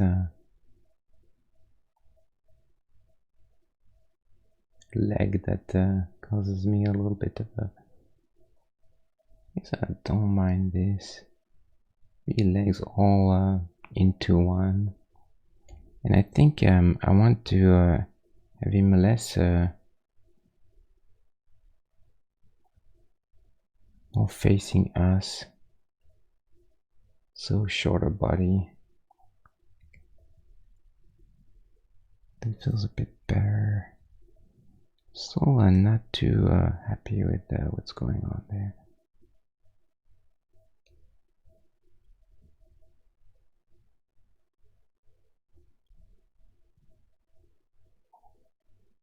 it's worth giving it a bit of time, because he's pretty important character of the thing, you know.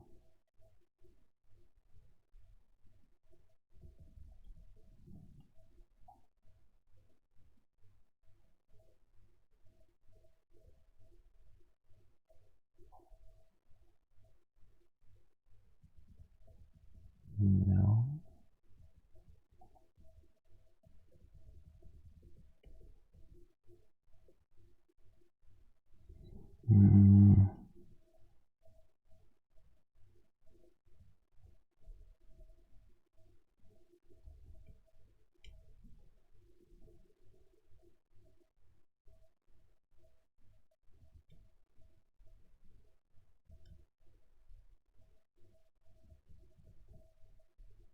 We'll get it. We'll get it.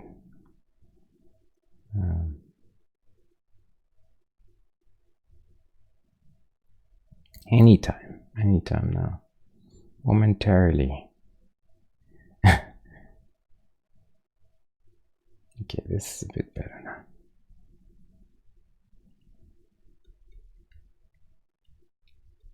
I feel like maybe the head seems big compared to the body. I think that's my problem, in fact. Let's see if it's just a matter of having a body that's just a bit bigger overall.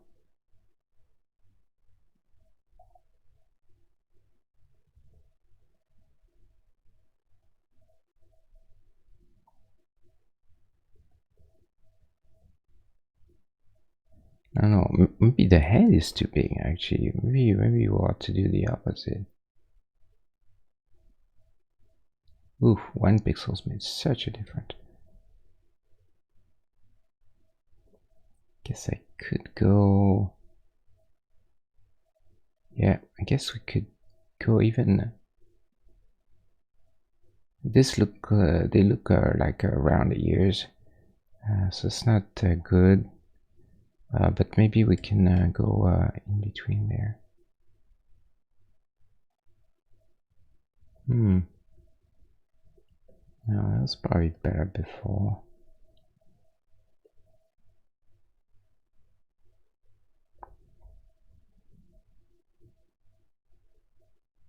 I mean, honestly, it's at this point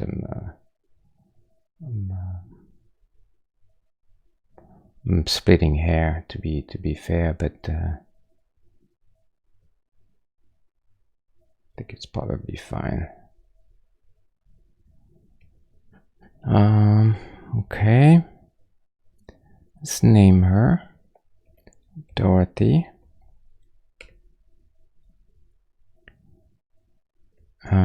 Now the question is, where do we put the dog?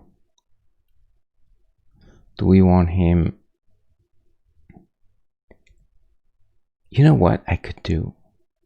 Since I can't make the slippers, I could maybe have him hide one of them. Oh, no, actually, no, that's not very nice, actually. Maybe like that, just hiding the tip of it. Kind of want him to be very close to her. And also, let's try work quicker, just for the sake of just for the fun. Let's try to have him in our arms.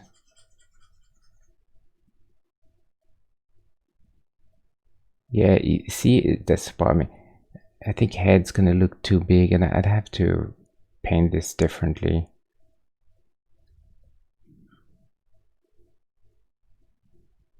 So just a quick experiment there.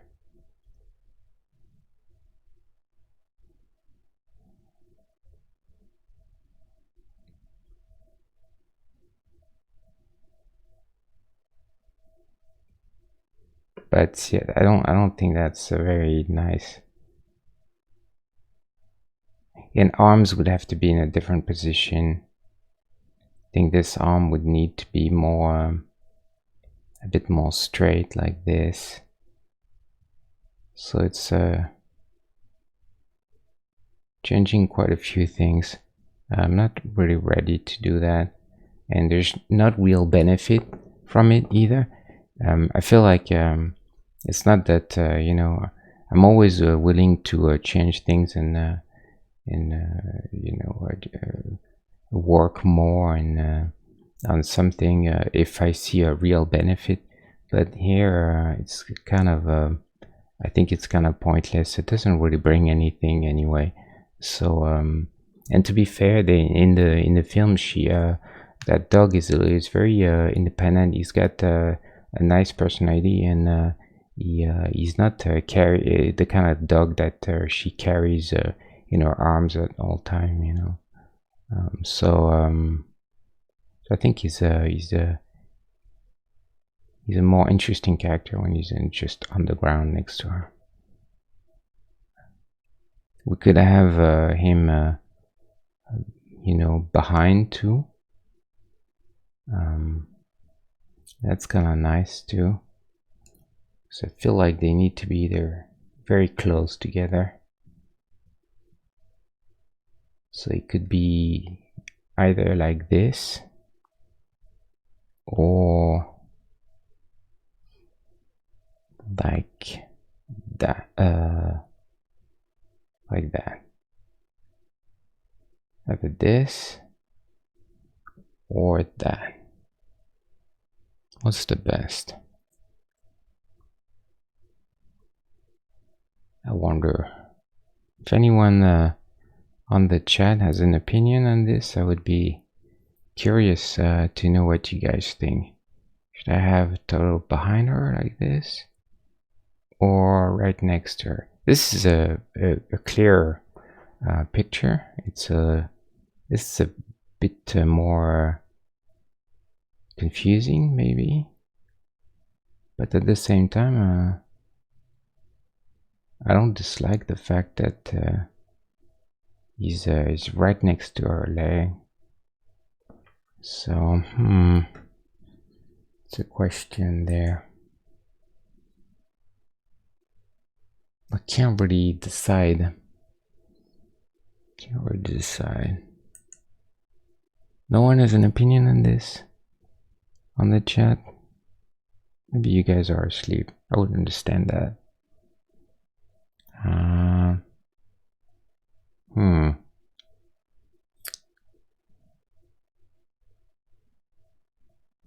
I guess I'll still go for that. I'm not courageous enough to do that.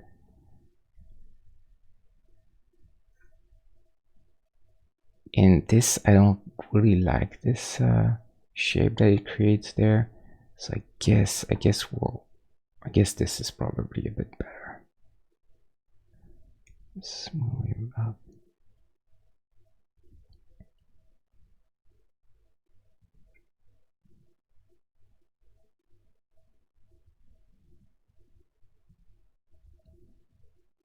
Maybe move him up 1 pixel so he's a bit more in perspective on the plane, you know. You know, this creates a tangent there.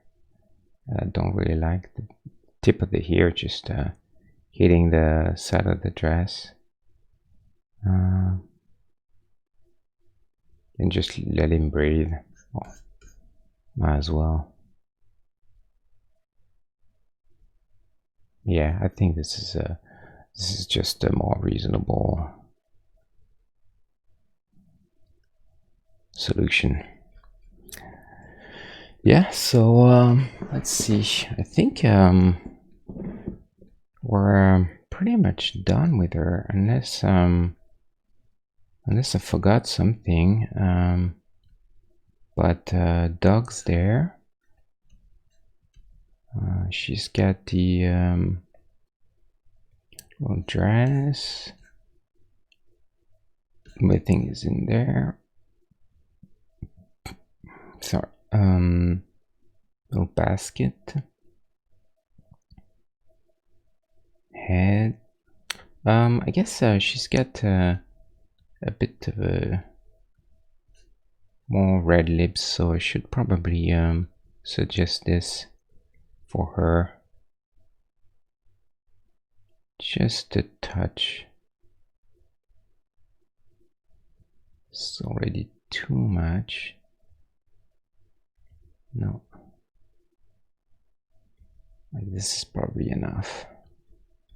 Just a little detail, but let's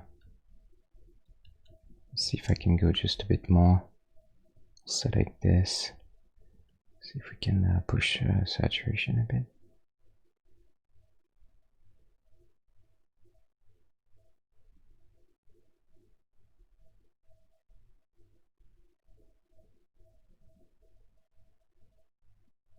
It's me splitting hair again, but you know.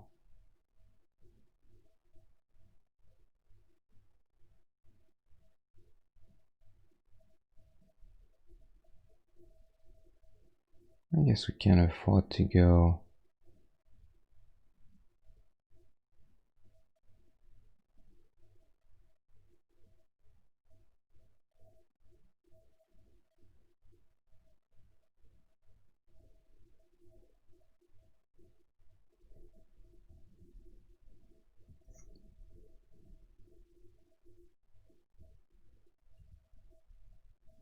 Too much, maybe.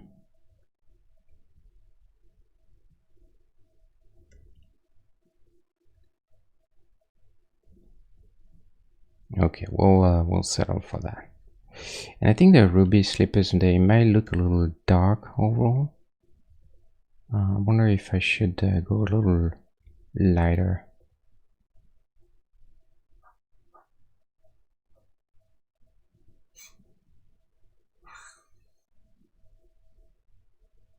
Yeah, I think that's better. I'll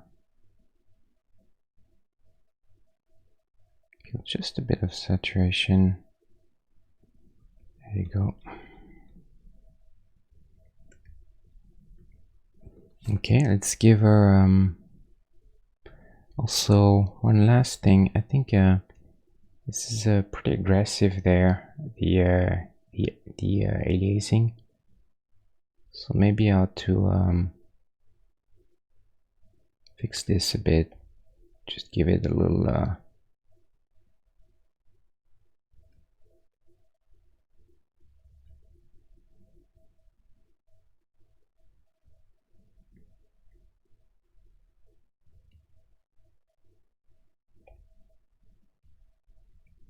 yeah, that's probably better. And I mean, I think I'm probably done. Can't really think of anything else to do. Should I guess maybe the socks are better, a bit shorter, like this. I think it's just nicer. Let's flip her real quick, see if there's something problematic.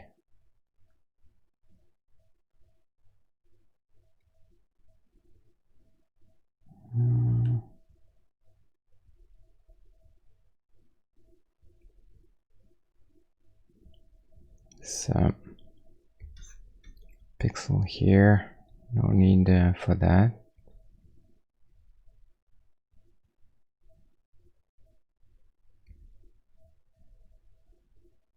Same thing here. I guess I could just I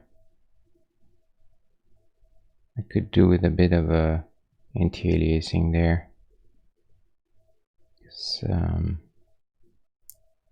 For everything that's cloth, you know, you want something fabric. You want something a bit soft looking, not too jagged and angular. I guess this pixel, we don't need it. Very small adjustments at this point, but they all do a little bit of something, you know. Let's flip her again.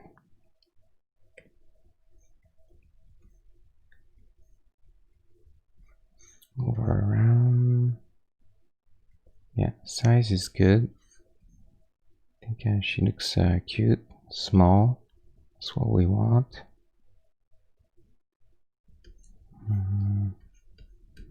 Next to Ripley. Seems about right.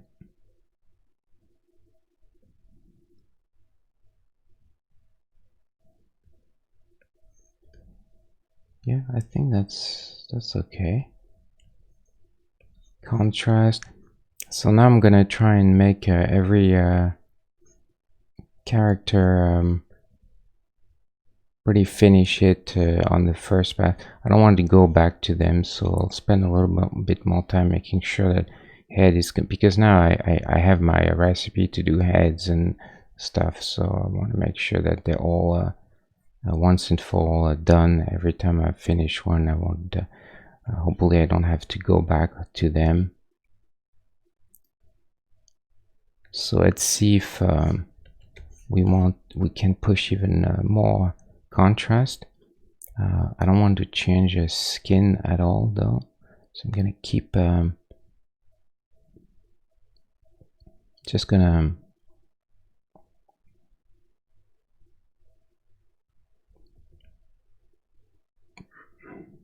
protect the skin. Okay, another layer like this, and then now we can oh, forgot this, forgot legs.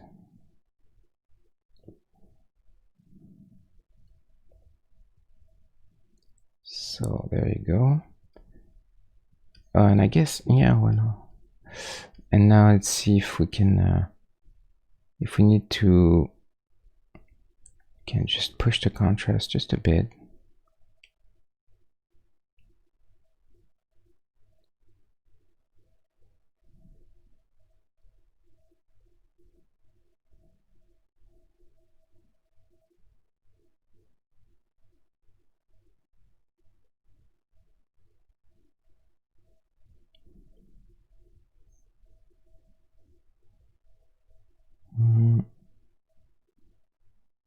Yeah, I think we can afford a bit more contrast.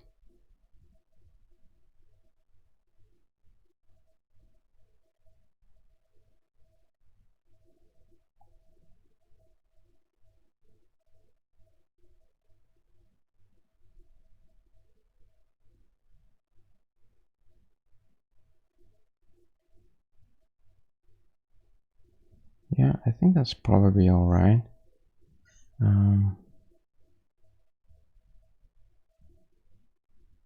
Wonder if saturation went a bit too much up, but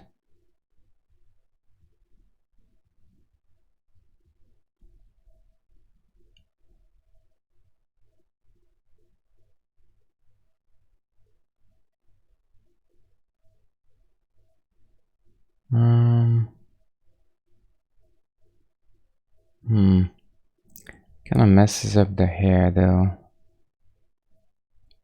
I think it's getting a bit too aggressive.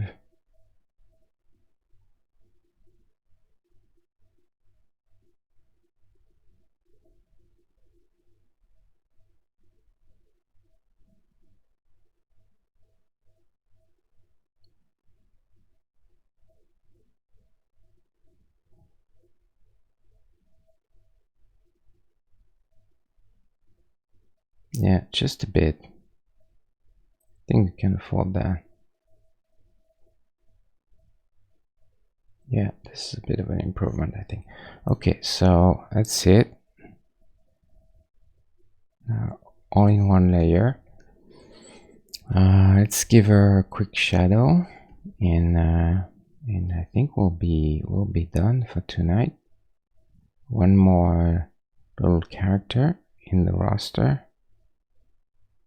Happy because a female character. I was looking at the ratio of female versus male for now, and it was a bit it's it's not very good at the moment. Like for instance, I was counting I think evil characters, and I had 6 female characters, I think, and 17 male. So a larger disproportion there. Kind of an issue. I think I'm gonna have to address that one way or another. But it's tricky to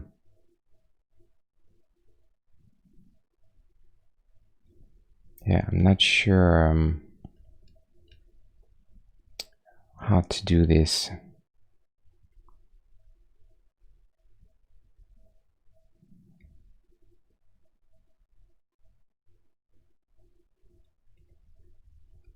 I'm really trying to find all the female characters that I can, but unfortunately, I still have too much of a disparity between the two genders. And also the reason why I want more parity is because some effects or some things I intend to be to have to affect certain characters of a certain gender or a certain. So for instance, you know, certain characters might be biased toward female or male, or some characters may like or dislike creatures or robots, you know, and so having a parity or close to parity ensures that these powers or these quirks or whatever you want to call them will be more balanced. Because if you have a character that has a bias towards female, but there's only 20% of female, then this quirk will not will not be used in most of the instances. So that's why I think also for game balancing, it's probably important to get not necessarily absolute parity. You know, I don't expect to get that, but 60%, 40%, or even 65-35 at the most. You know, but I think 60-40 would be a good goal to achieve.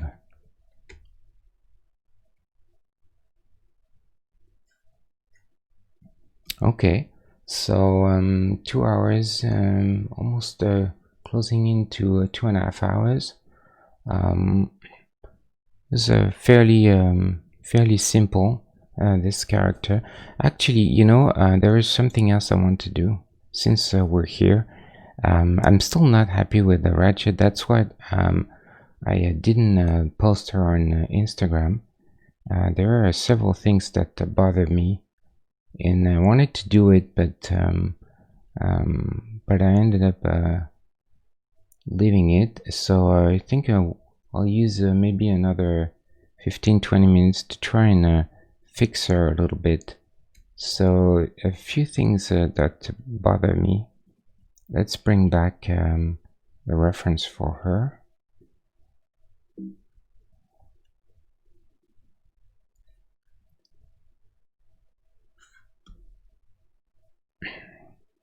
Bear with me for a second.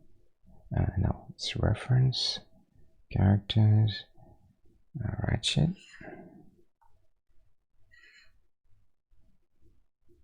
So there. So a few things that that bother me. I feel like the way I've done this area looks like breasts seem a little too big. I know it's weird, but this is how I feel. I don't really like this too much. And also, I really struggle to get the legs, and I like the legs the way they are, but I feel like the angle of the legs, the way it looks like the character is very much looking this way, you know, or standing this way. but she looks more frontal there. So I guess that's fine. You could have a twist in the upper body, legs. If it's a top view, legs. Being sort of this way and body more like this. But it seems a bit uncomfortable, as a pose. So I feel like I need to fix this. So maybe I can kill two birds with one stone. I was thinking of having this arm overlapping more the breast, so that she'll look a bit more twisted, a little more rotated this way, and at the same time the breast will be a little smaller there. So let's try this.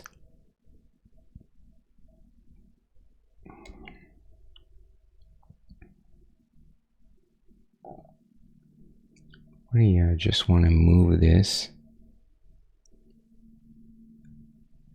and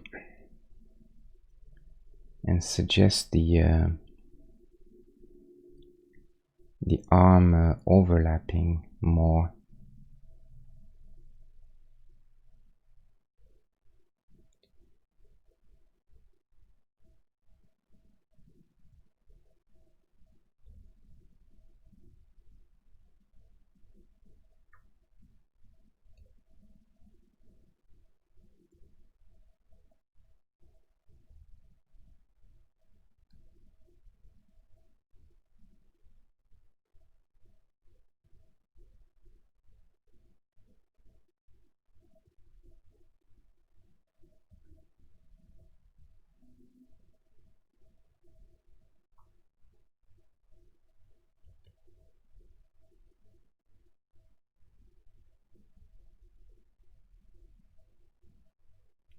This thing, I think I want to move up.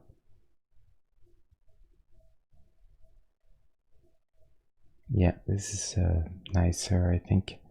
And here we're, I think, gonna do the same. Maybe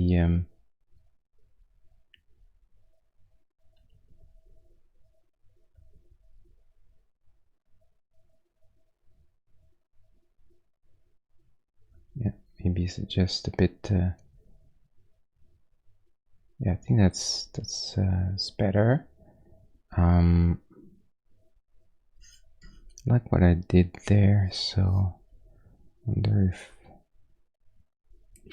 need to have one line a bit darker there.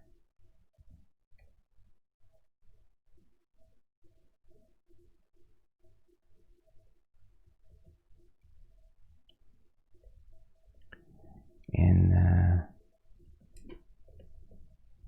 maybe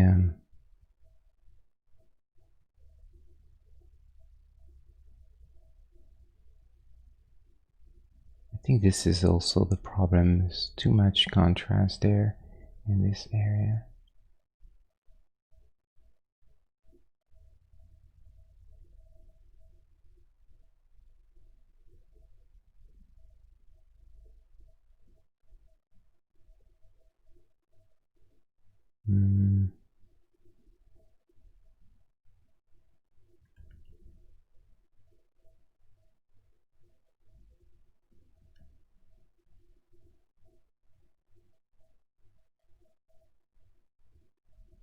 Oh, this was a very good idea.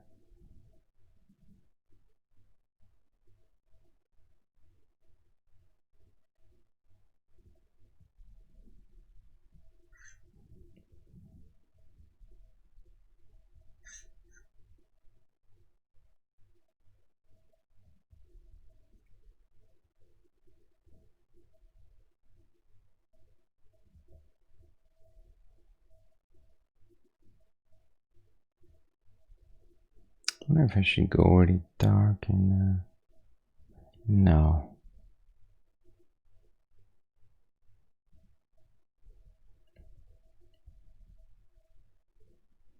Let's keep it simple.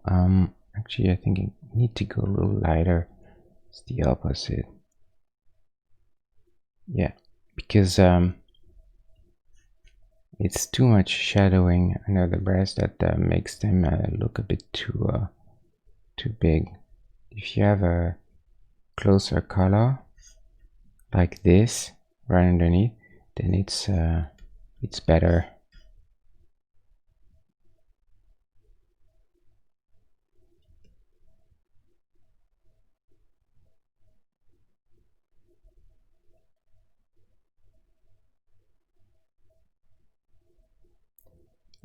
Let's keep everything a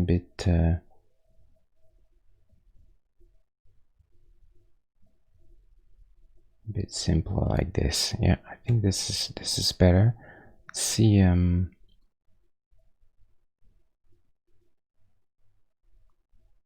Yeah, I think I like this better.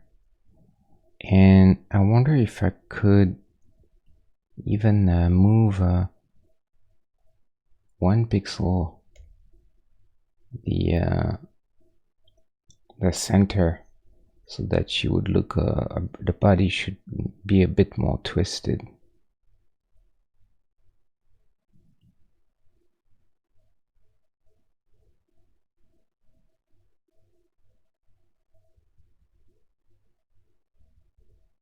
Yeah, I think I like this better. And also I think it makes a more of a V shape there, so that's actually good.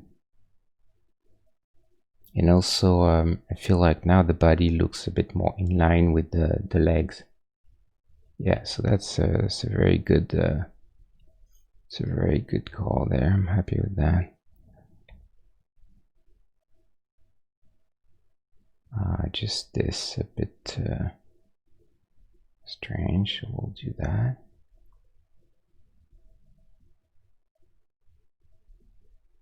Let's keep this simple.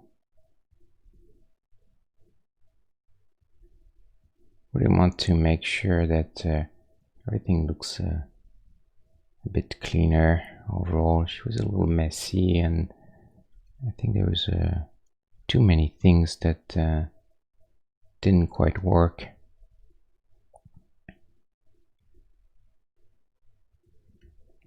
That feels, I think that feels better overall.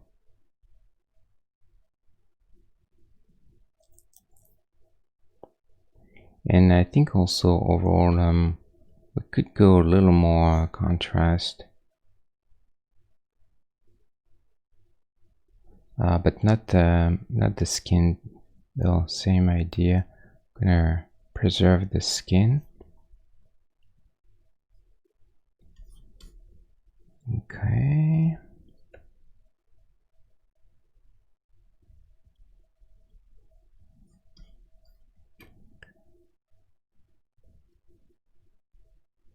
Skin, and then we'll go just a bit more deeper in the shadows.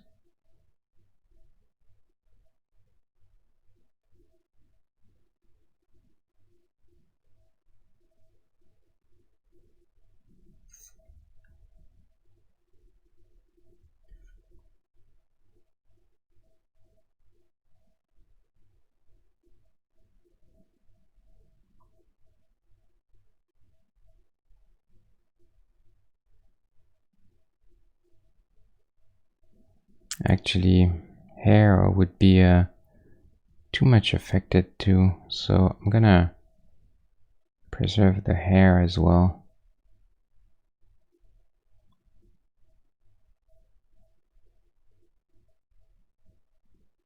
Like this. Okay. So now just a bit tad more contrast I think would help.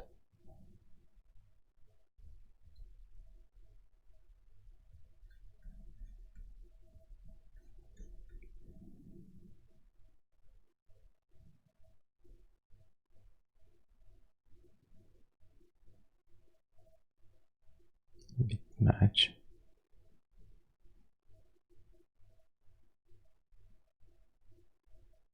Yeah. Yeah, that's cool. But legs, I've gotten maybe a bit too much color. I wonder, well, actually, that's probably okay.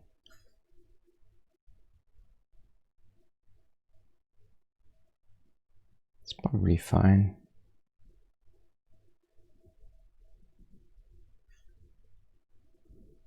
So now let's see before after. Yeah, so I think it's a really good improvement. See this how this it also looked like it was facing us too much. Yeah, and it's a clearer arm too. So I think overall it's a good improvement. We're going to commit to this.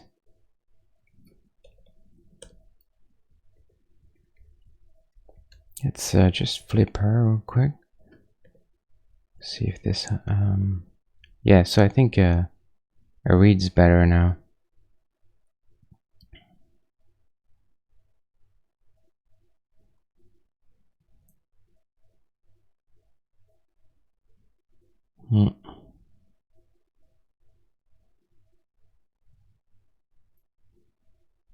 She looks a little bit kind of tilted at an angle, and I think it's because of this leg there.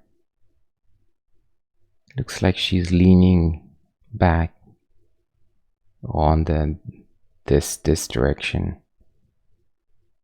I don't know if that's very good. Let me see. I think I could probably fix this.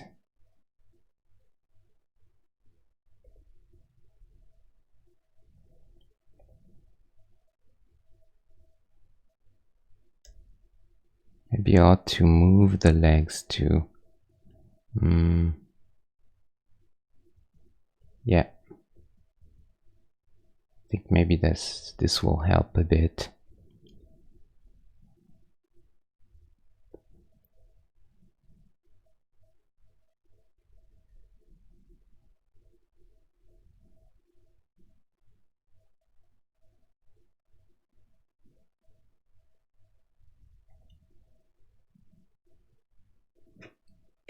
Yeah, so there is less lean now compared to this. So flip this also.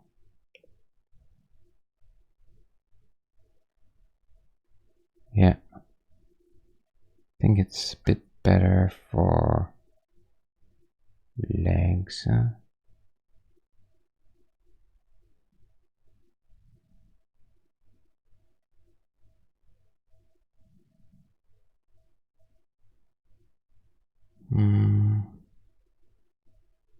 Yep. Yeah, I think that's an improvement.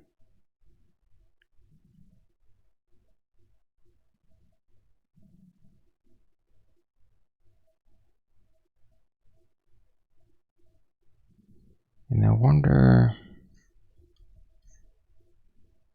So that's good. Now I kind of question if I should separate the legs just a bit more. So actually, not sure. This is I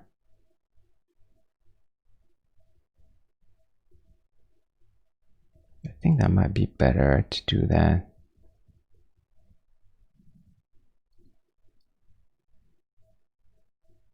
It might be better actually. Let's see.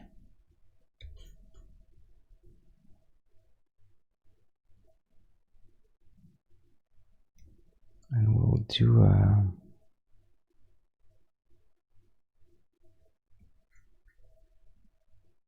same for the legs there.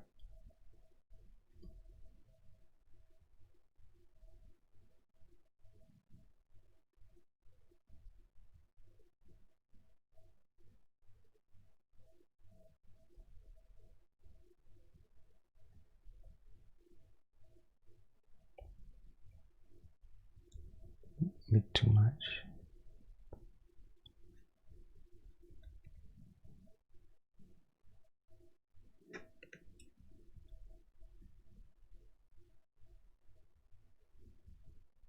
So let's see.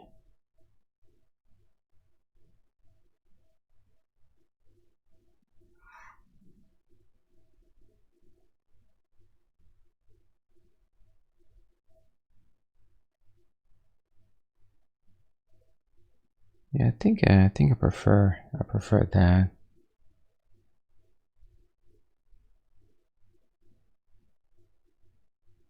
Because I think the problem is legs too close.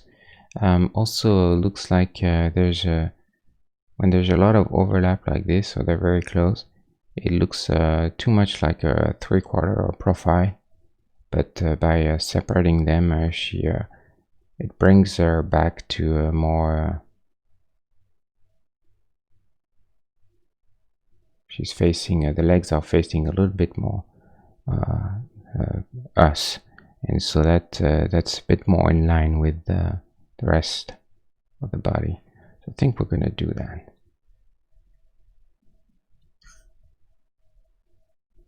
So at this point, I think I'm about done.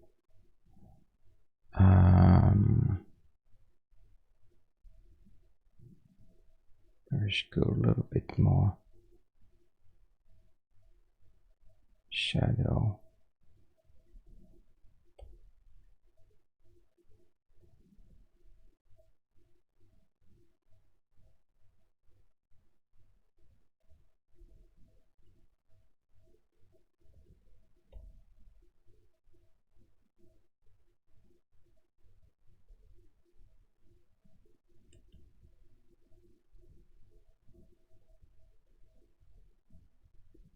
I don't know if it's really so much a good idea. Just simple like this might be better actually. And actually, let me go a bit darker there. Yep. Yeah, I think this would help a bit.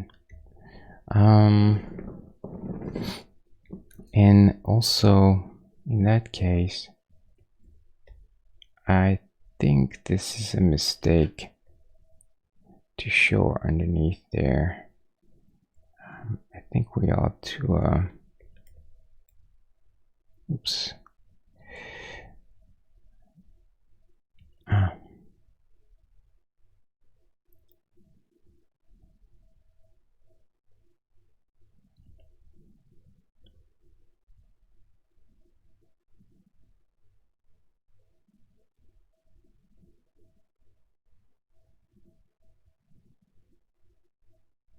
Yeah, I think this is probably a better way.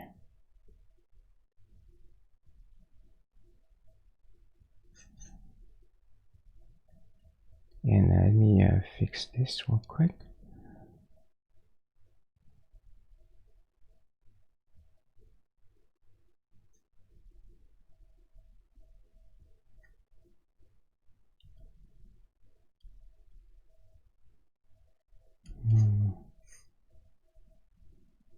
Fine. I don't have a picture of her standing with the legs and everything, so I have to gauge where the skirt ends. I think it's a little bit above the knee, but should be okay. Maybe we can go where if I should go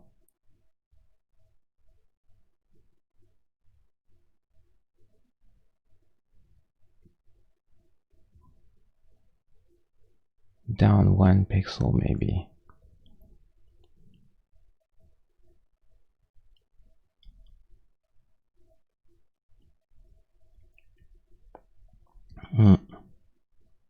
Yeah, I think that feels right. A bit longer. Yeah, I think it's better. Okay, so I think we have a ratchet Mildred. Let's see, compare that. Yeah, this is way better. So let's keep this. So I think at this point I'm pretty much done with Mildred and done with Dorothy.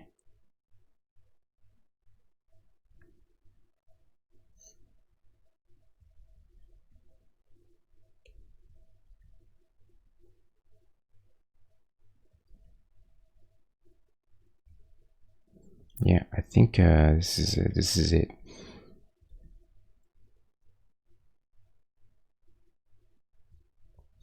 Maybe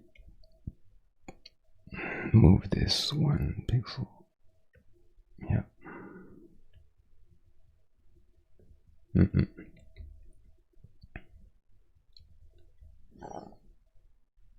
Okay, so Mildred and then Dorothy we've done tonight. So oh, hold on. I flipped Dorothy. There. Kind of messes up the shadow a bit. Let me fix this real quick.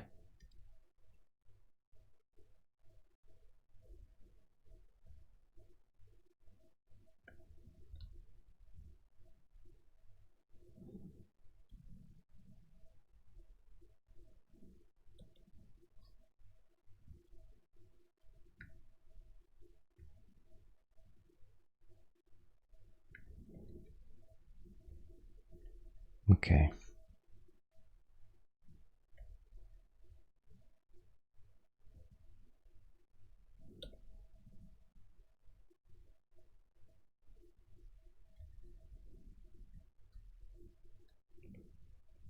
So I think Mildred has a shadow is way too long.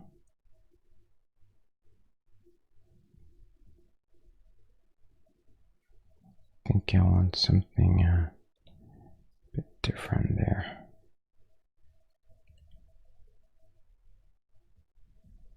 Yeah, that feels a bit better. Same for her.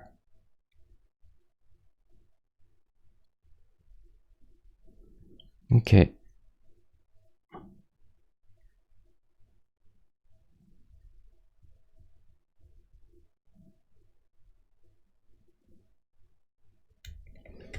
Okay, so I think I'm done there. Dorothy is done. Mildred has been fixed, and so I think I'm gonna close it for tonight. Probably 2 hours 50 minutes, closing to 2 or 3 hours. It's a good time, and probably good time to stop now, and we'll resume on Wednesday with another character. We'll try to think of someone, maybe something a little bit more exciting and different, because two little skirts and dresses in a row. Probably I need a change, so we'll see what we do. I really I'm really tempted to tackle the Predator finally, but it's one that I've postponed for a long time, just like the Xenomorph, because I feel like it's going to be a pretty hard one to get nice. You know, I really want this character to look badass and impressive like in the film. So so I've postponed it for quite some time, but I feel like you can't really do without the Predator. Has to be there. So maybe if I feel courageous enough, we'll do Predator on Wednesday. We'll see. Anyway, thank you guys for being here, and I hope you guys had a good time and you enjoy this.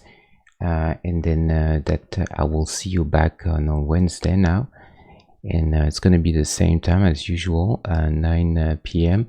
And as usual PST, so West Coast. And as usual, if you guys have ideas for characters or things that you would like me to do, or if you have suggestions about the stream in general, what I could improve or what I could do better, do I go too fast, or would you like more explanation of what I do, or is it too much? The contrary, I don't know. So anything, you can reach me on any of the various social things, Twitter, Twitch, whisper me, whatever you want. Okay, so I'll see you back on Wednesday. Thank you again for being here, and that's gonna be it for now. Thank you. Bye.